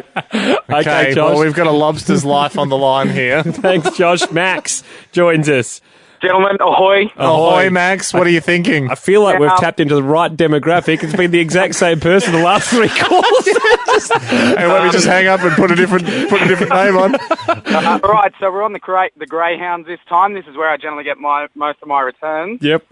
Considering the conversation you just had, I can't go past race 7 at Dubbo. Number 8 is called Nipper Czar. Nipper Czar. Right. So considering Harry is no longer in Nippers after your conversation. Well, I mean, is that a good or a bad sign that you've got a dog called Nipper Czar? I mean, if he had nippers... If he actually was a lobster, Larry, then it would be... I would take it as a sign, because I think Tsar means emperor, so he's like the emperor of nippers. Exactly. But because he's a crayfish... He doesn't have nippers. So would we look like damn fools for thinking that this was a sign? Max, do you know this dog's form? Yes, look, it hasn't had a win, so that makes me think it's just due. It's a flawless system. It's a flawless system. Thank you, Max. We'll go to the break here. Ryan Reynolds on the other side of it. Ham, let's have a think about... for me, it's down to that the dog with the name with Nipper in its name, but I can't decide if it's a good or a bad omen. There's plenty more people calling in. We'll take the calls off air. Jeez, they all look like winners when you just see them on the screen. We'll make a decision after this. And, okay, here's the thing though. Walk outside though, where the phones are here.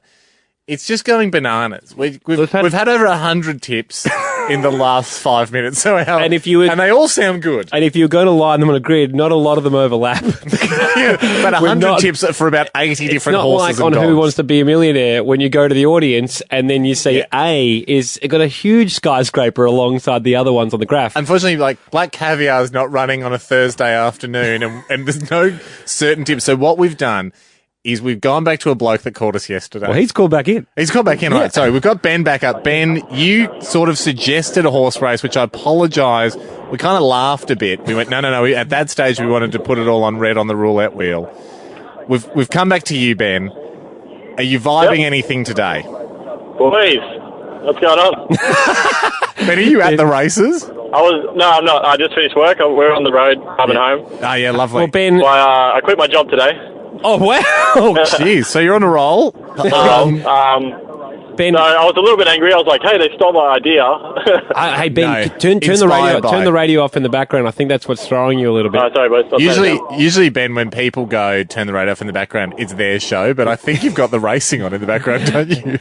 No, my mates are driving and trying to listen. Okay. So, Ben. Yep. What are you vibing? All right. I know it has to be today. Is that correct? Yeah. Well, we'd love to broadcast the race sort of live. We just steal the feed. When do you need the money by is the question. We've got we want to wrap this up. We want the excitement of today. You've got another race entirely, do you? Well, I know, like, if you put $6,000 on Winks, you'll get your money. I can guarantee. When's Winks running? It's Saturday. Yeah, I know. I know. It's like you can broadcast Saturday. I'll come into the office and I'll broadcast it with you. No, we're not doing that. We already looked at this horse Winks. If you got to pick something, and I've talked to your producer, he's okay with it. It's Hawkesbury Race 8. Yep. It's in an hour. Yep. The name of the horse is Path of Justice. Path of Justice. That makes sense. And it's up to you, boys. You got to make the choice. So you can get it at $2 to place. So you're doubling your money. Do you think it could win though, Ben? I think it could win, but it's a safer bet if you're looking at it that way. Ben, thank you. We've got Ryan Reynolds to get to, so we'll come back to you a little later on. Hey, Ben, how certain are you though? For it to place, about 100% it'll place.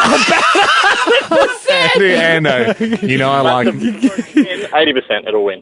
80% it'll win, 100% it'll place. Wow. And you know I like maths. 100% is one of the best percents you can get. Yeah, what do you say it was called? It's called Path of Justice, number 10. I've just brought it up here on the computer. Path of Justice. All right, we've got Ryan Reynolds after this. We've got some more thinking time to do. Ryan Reynolds won't care. We'll lock it off. His interview late. We'll lock it off by the end of the hour. Okay, 100% though. I like those odds. I'm so excited, but also nervous, and I'm sure a whole town is as well. Let's put this in a nutshell. We need to raise a significant amount of money, about $15,000 more to save Larry the Giant Lobster. Andy, you and I sold a bunch of our personal items, and Jack, let's not forget Jack's skateboard, bunch of our personal items to raise $6,000 that we planned to bet on a horse or greyhound race today, live, that we could broadcast during the show. We're minutes away from the race. We actually haven't announced what we're betting on yet, but Gordon, the man from Kingston in South Australia, where Larry the Giant Lobster is, who we're saving, he's at the pub. He's got everyone rallied around. Yep. Gordon, are you there? I'm here. So, Gordon, I'm not sure if you heard of the news, but overnight with our personal belongings, we managed to raise $6,175. I've been paying attention, yes. That's really tremendous, thank you. Then we asked... That's just the beginning, hopefully. Then we asked a lot of people out there, do they have a tip for racing this afternoon? And we received a call from a guy called Ben, and this is what he said. Hawkesbury Race 8, the name of the horse is Path of Justice. Path of Justice. You can get it at $2 to place, so you're doubling your money. How certain are you, though? For it to place, about 100% it'll place. About 100%, Gordon. Right out. That sounds pretty good. Yeah, I know. That's what we thought, Gordo. Not often do you get a guarantee that you're going to double your money. Right out. So I'm excited. That race, Gordon, starts in exactly 12 minutes. Yeah. In 12 minutes. Okay. So it's race 8. in Hawkesbury. Where are you at the moment? Well, I'm at the pub. Fantastic. Okay, good. Where else would I be? Are there many other people of the town of Kingston there at the pub? Oh, yeah, we're at the Royal Mail right now. Yep. Plug. Well, if this horse comes in, yes, the horse that Ben suggested, we've put a bet on of $6,175. That was the eBay money. $6,175, okay. So we'll double that up. Then added to all the other money that the townsfolk raised, that gets us right up to the line of the 30 grand needed to save Larry. Essentially, if this horse comes first, second, or third in the race, Larry will live. Oh, that will be so awesome. Oh, I'll jump up and down. I'll be so excited. Well, get the TAB ready at the pub. I mean, it's a 2,000-metre race, I'm just reading here, so... Let's go to the break. It's not going to be a quick race. We'll go to the break here. So it's race 8. Yes. Yep. Or you can just keep listening to this station because we're going to tap into the race. For the first time, I reckon, ever on this show, we're going to broadcast, and probably this network, a live race that's not the Melbourne Cup. Hamish Andy. This is where we're at, everybody. It's been... long road to get here, Ando. A hell of a couple of... a few days. Hell of a couple of days and a few more on top of that. Hell of an almost week. Because about a week ago, we found out about Larry the Lobster. We raised some money, you, Jack and I. It came up short of where we need to be. Sold a bunch of stuff on eBay. And hence, we are now about to gamble that on a race 8 at Hawkesbury, number 10, Path of Justice, as suggested by Ben. Ben standing by on the line. Ben was the guy that came up with the idea to, instead of going to the casino, which we acknowledged was a risky, wild, impulsive idea, he said maybe horses or greyhounds are where you should be looking, and we took his advice. Ben, how are you? Ahoy, boys. Ahoy, Benny. I mean, how's the nerves? Are you feeling good? Sorry, what was that? How are your nerves? Are you feeling all right? I'm at the pub, watching it on TV. Great. I mean, have you seen our horse yet, Path of Justice, be put in the barriers? No, they're 3 minutes away from start. 3 minutes away. How's the horse? They're heading to the barriers. Have you had a glimpse of the horse yet? Not yet. Okay. Well, we're getting close now. Ben, 2 minutes and 45 seconds away. About an hour ago, you told us that Path of Justice was 100% to place. That's correct. You can watch us watching this race live on our Facebook page at the moment. We're also going to cross from Ben, thank you, Ben, to Gordon, who's at the pub at the town. Gordon, we are now 2 minutes away from hopefully having enough money to restore the most famous tourist attraction in your small, humble town. Oh, how great would that be? Yes. Has anyone told Larry what's going on? Oh, he's a bit deaf in his age. Yeah, sure. Well, I he can't doesn't hear wait. as well as he used to. I hope, Gordon, since you were the one that brought this cause to our attention, hopefully we win this money. Larry is saved. You're carried from the pub on the townspeople's shoulders, and you all go down to Larry the Lobster, and you tell him the good news in person. That's all we want, but we can't get ahead of ourselves because we do need the horse here. 90 Path of Justice. 90 seconds away, everybody. We need Path of Justice. 90 seconds away. Thanks to Sky Sports Radio, we're about to cross into their feed. Yeah. And $6,175 at 2-1 for a place. We should point out too that we've done a deal with the Racing Network. They can take the Hit 30 tonight, since we've been able to take one of their races. Let's have a listen to Sky. Just up in front of its Slice of Life on settling down. Special Dream will go to the pegs and save up a heap of ground and get up for another race. That's still a different race. 29.8. That's a different race. Okay. False alarm, everyone. False alarm. So drone back in, Jack. We need to think. We'll go back to build-up. Hamish Andy re-entering build-up mode. Not currently in excitement racing mode.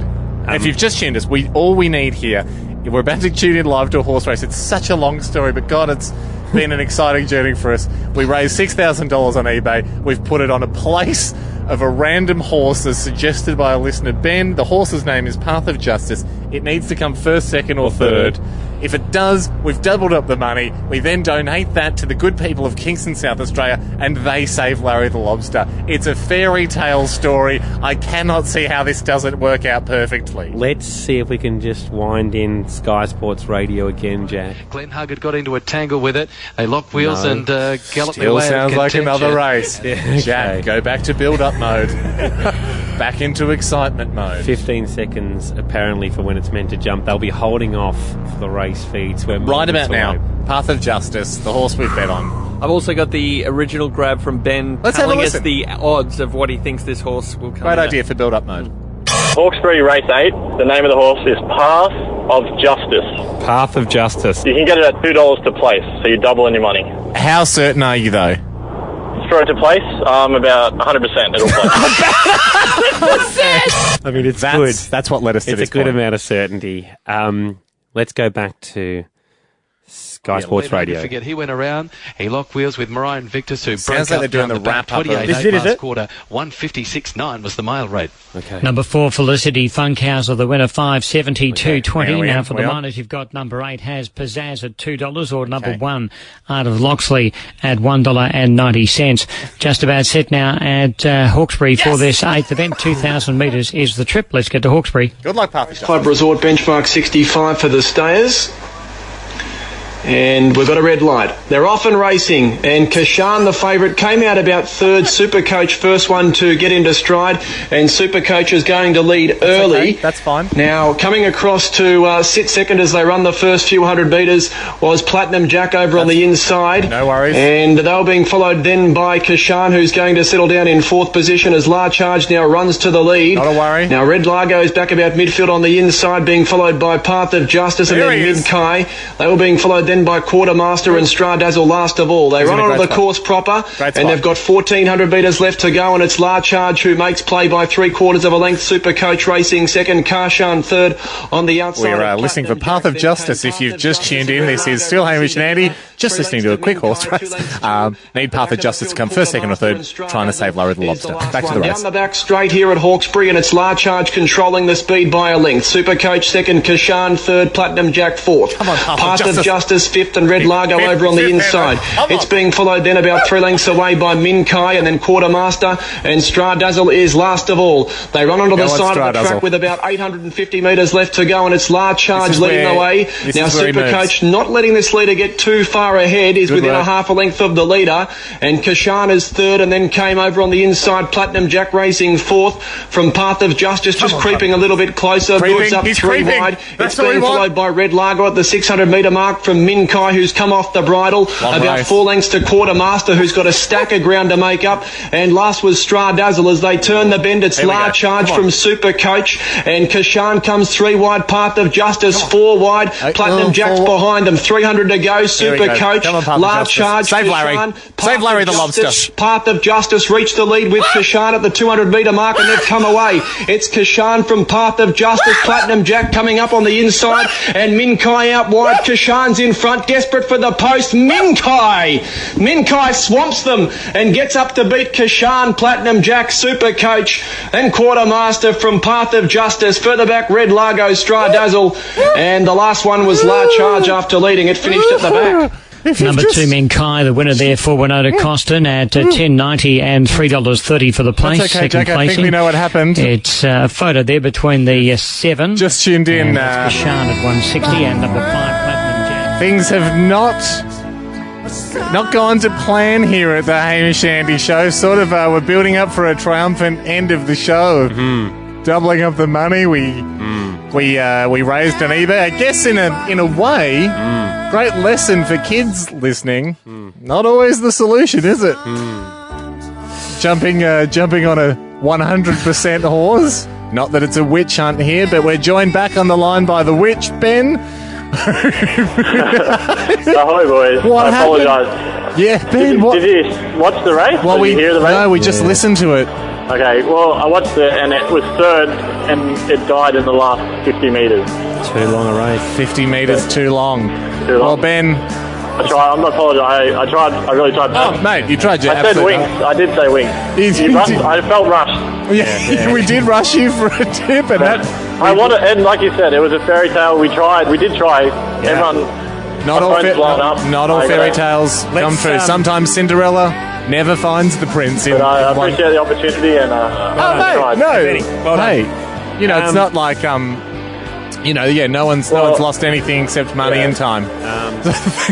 Giant lobster, but and a lobster. And a crazy. Tell you what, I haven't said much in the last 2 minutes. I'm a bit shocked. Let's go to a song and then cross back to Gordon. I think everyone had that 100% figure in their head, and that was really, seeming like a promise. Yeah. Do we go to a song, Ando? Do we just figure out what's happened? Yep. Yeah, just take your time, guys. Talk amongst yourselves for a bit. And I did mention. I do remember saying Kashan. Hamish and Andy I've got one word for the mood in the studio here, and that's sheepish.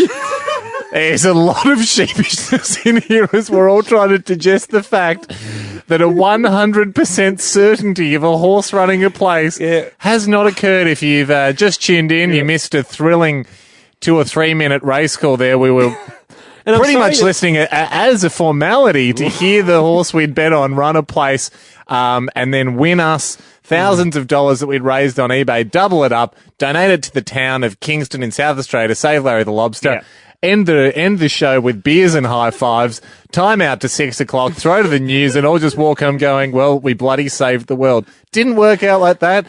We did just lose thousands of dollars life. Wonderful lesson.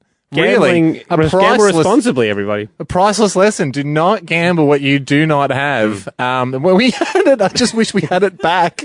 And so does the town of Kingston, and so does Larry, because we're really gambling with Larry the Lobster's life, and he's not going to be happy when he hears this news. Can I just say, Endo, you know what? Show rule. No more gambling for charity for 1 month. No. I'm serious. Please. If we have to. No, you're right, man. You're right. Gordon joins us back from the pub at Kingston. Gordon, man, what's the mood like there? I'll tell you what. If it's ecstatic, you heard the wrong race.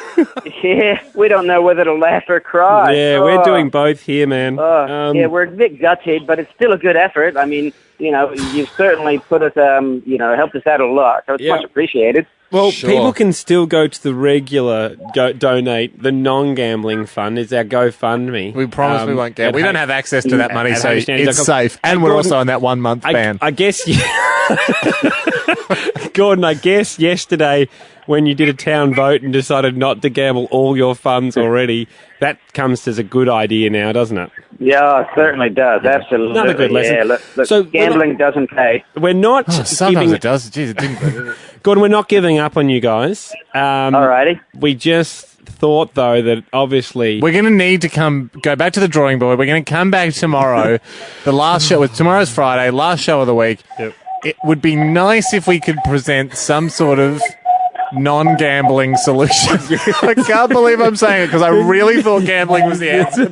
But Gordon, thank you, and apologies to the town, and sorry that that we obviously risked a lot of money. No need to apologise. You guys have been a tremendous help. Okay. You got to risk it to get the biscuit. We're just all going home biscuitless for the moment, and we'll hit you up tomorrow with a biscuit update. We'll see everybody tomorrow for a good Pants of Friday. Also, look, hopefully an end or a solution to Larry the Lobster, our efforts to save the giant crayfish that sits as a tourist attraction in the small town of Kingston, SA. So steady. Hey, the story of Larry the Lobster, he is a giant thing. It's taken up a lot of our week. Giant crayfish. For good reason. On the coastal town of Kingston in South Australia. They need to raise the funds to get it refurbished or restored because it's falling apart, it's becoming a danger, and they may have to demolish it. Yeah. If you haven't followed this story, we'll do it very quickly because many people have, but we were raising money. We were short of the 30 grand needed.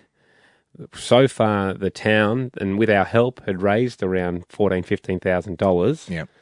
And that's what took us to a couple of days ago, and this will be a grand refresher. It started with a bad idea. I'm driving in today thinking, what do we do? Yep. How can we double our money? You, my friend, are talking about the casino. So we asked Gordon from the town whether he'd let us have all the funds raised for our plan. How would you reckon the town would feel, say, if we took all that money... Right. And we went into the casino and we put it all on red. The colour of a lobster. Damn it. Did you say do it? No, I think he said damn it. Right. No, I said do it. You said do it? Be wild. Oh, yeah. But the town themselves were a bit more cautious than us. I called around. I went to the local pub and I spoke to a few people there. And the general consensus is that it's not really our money, so we can't just, we had so many people, different people donated it, and we really just can't gamble it away. Yeah, that's what I was saying to Andy, but he was like a madman. So we had to raise the betting money ourselves. All bring in the best item you can that will get us the most money on eBay. Jeez. And that's when we head to the roulette table. Yep. And I reckon we go red. 2 reds. What are the odds on that? 85%? 24 hours later, the items were revealed. A guitar, a brand new bike, and Jack's skateboard. You said we were given strict instruction to find the best thing in our house. I didn't remember that word best, so I just found something from my house that we could sell on I knew eBay. you'd do this. I knew Jack should be junk. No, it's not if I may. It's not junk. It's not junk. Jack, if regular listeners of the show would know, he's the show's secret tight ass. Yeah. He's secretly thrifty. Yeah. You, Jack. No, I'm not. And actually, this is a great item, and I might buy it. Other people He might buy it back off himself. You took avocados home from the group stash, Jack. You just do some secretly thrifty stuff. To eBay they went, and it bought a hell of a yield. $6,175. So that is our kitty to gamble with. So, this morning, this is where it starts getting interesting. And nerve-wracking until a horse racing oracle called in. Ben, do you have an inquiry? I have an idea for you. Yeah, what's up? We thought about putting the money on a horse instead of the casino. Well, we're all ears. I mean, we're obviously keen to engage in a high-risk manoeuvre with the money. Yeah. Hawkesbury race 8. Yep. It's in an hour. Yep. The name of the horse is Path of Justice. Path of Justice. You can get it at $2 to place, so you're doubling your money. How certain are you, though? Straight to place, about 100% it'll place. So it all came down to Hawkesbury, Race 8, number 10, Path of Justice. It had to come first, second or third, and Larry would be saved. Path of Justice reached the lead with Kashan at the 200-metre mark and they've come away. It's Kashan from Path of Justice. Platinum Jack coming up on the inside. Minkai swamps them and gets up to beat Kashan, Platinum Jack, Super Coach, and Quartermaster from Path of Justice. Further back, Red Largo, Stride Dazzle. We'd lost. He'd come 5th. I've got one word for the mood in the studio here, and that's sheepish. Show rule. No more gambling for charity for 1 month. I'm serious. Please.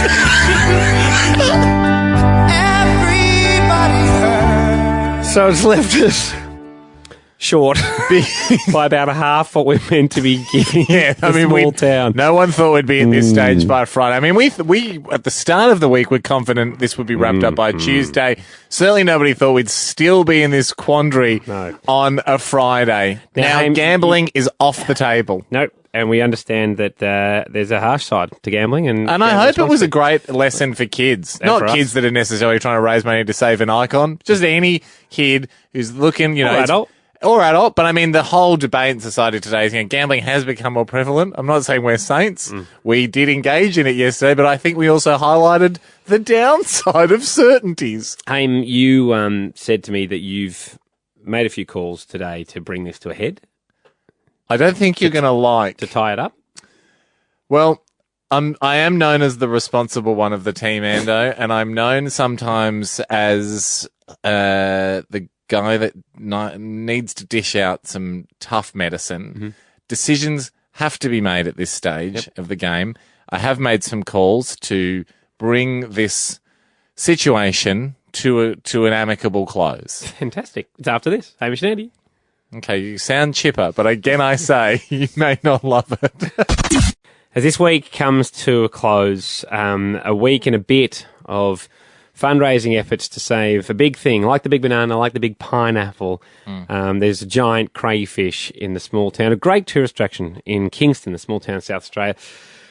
We had some ups and downs, didn't we, mate? Had a crazy week, haven't we, my friend? It's been a lot of fun. Thanks for everyone that's been on the ride with us. We've done all we haven't done all we can. We've done a lot. We were hoping to be really, at this point, I thought maybe in the last couple of days we would have hit that $30,000 mark and be high fives and we'd be eating lobster right about now, sent to us by the truckload from the grateful fishermen of Kingston as we'd save their landmark. And it needs $30,000 before winter because it's been hit by the elements. It's becoming unsafe. They'll have to demolish it and pull it down if it can't be restored. And that'll be the end of the town. I mean, the town without the big lobster. That's the thing that draws so many tourists to the town. The tourists come, then they get excited, then they go to the pub, then they see the lighthouse, then they buy a little bit of fresh crayfish. Then they buy some stuff from Steve's bakery. And so, they get involved in the town at that point because of the lobster. The lobster's a beacon. It's the crayfish. Larry the Lobster is what we've been going would say. He's the beacon that really brings the tourists to the town. Okay, so we know where we're at. We didn't raise enough money. And you said you made a few calls today to tie this up, to bring this to a head? Yes, I've made a call that I think will, in an interesting way, this gets us to 30 grand. Okay.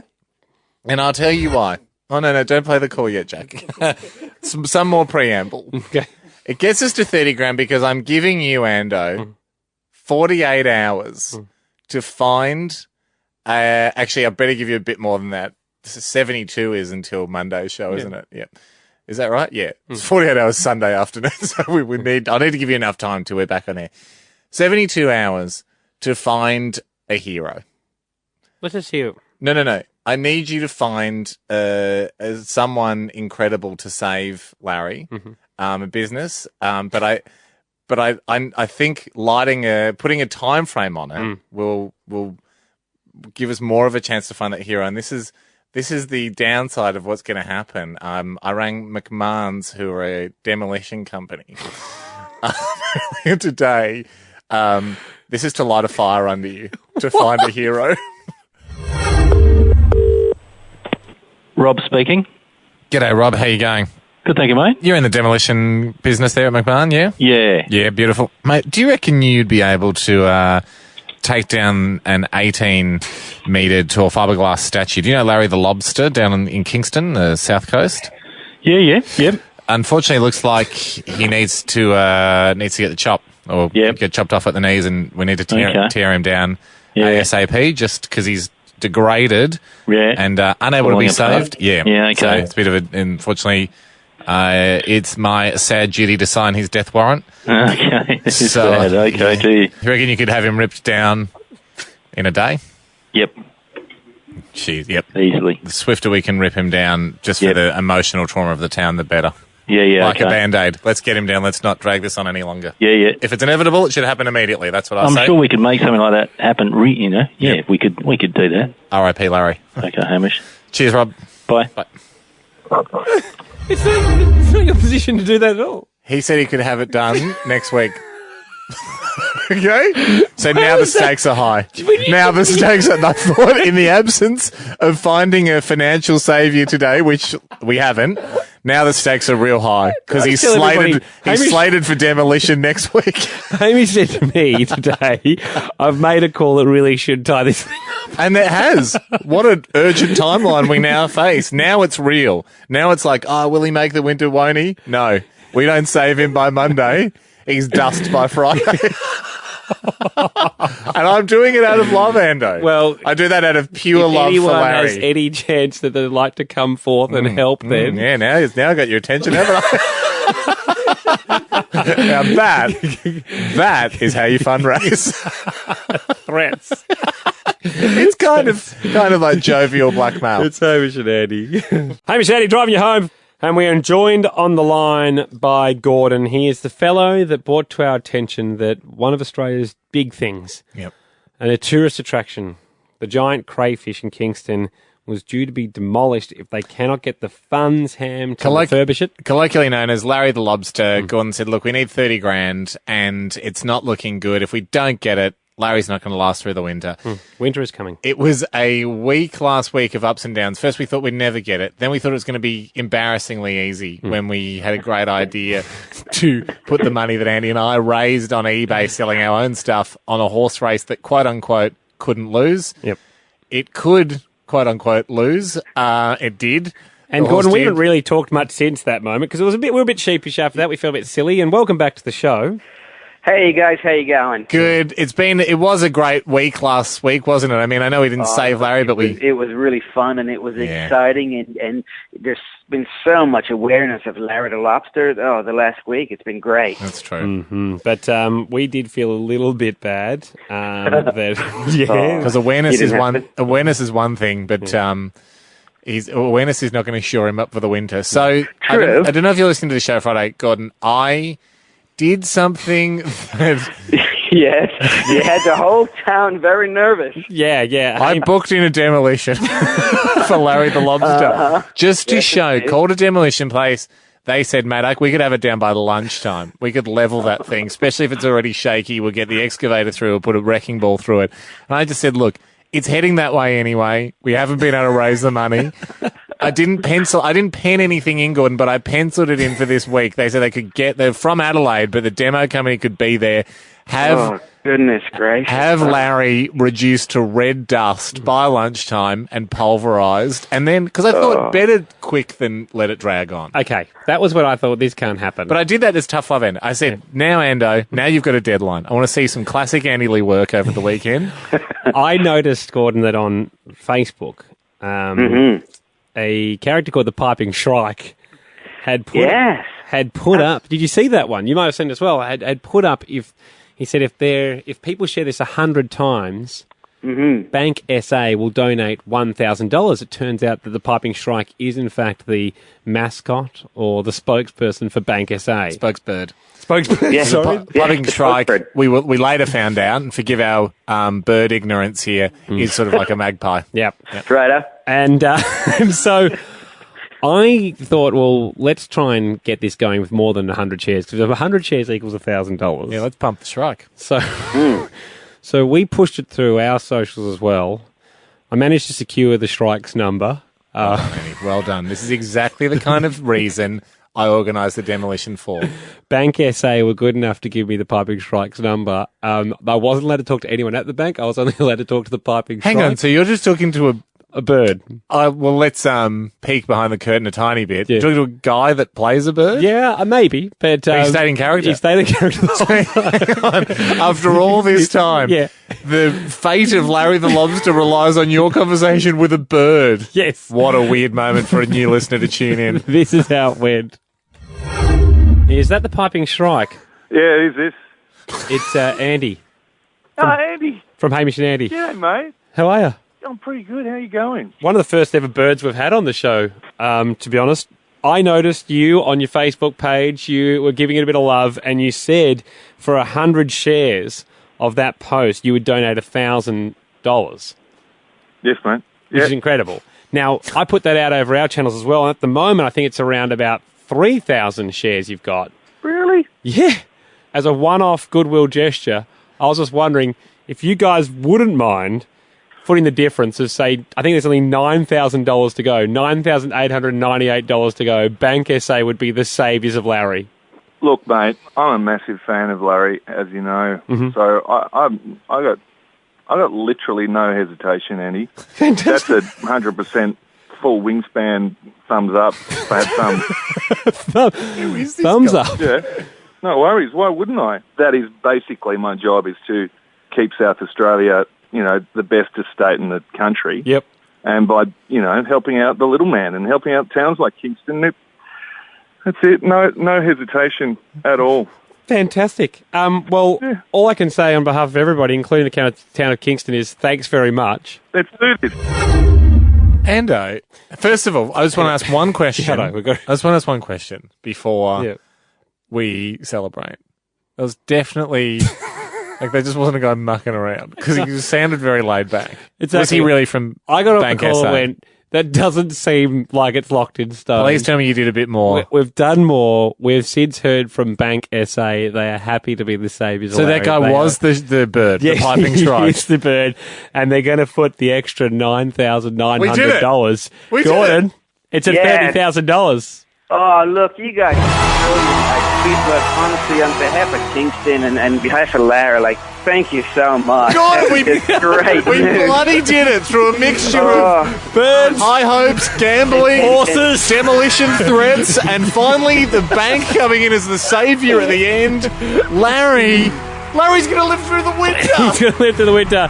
Oh my God, it's like Red Dog the movie, except with a lobster, and probably a different plot line. Haven't seen Red Dog, thinking I might soon though. And a lot of people liked that film. Gordon, sorry it took so long, and sorry we toyed with the town so much, but Bank SA is who we should really thank, and awesome. The piping strike. Yes. We were absolutely. Look, you guys don't have to apologize at all. You guys are great. Look, we'll make you honorary mayors here if you ever come in. Oh, and I hope the strike gets mentioned.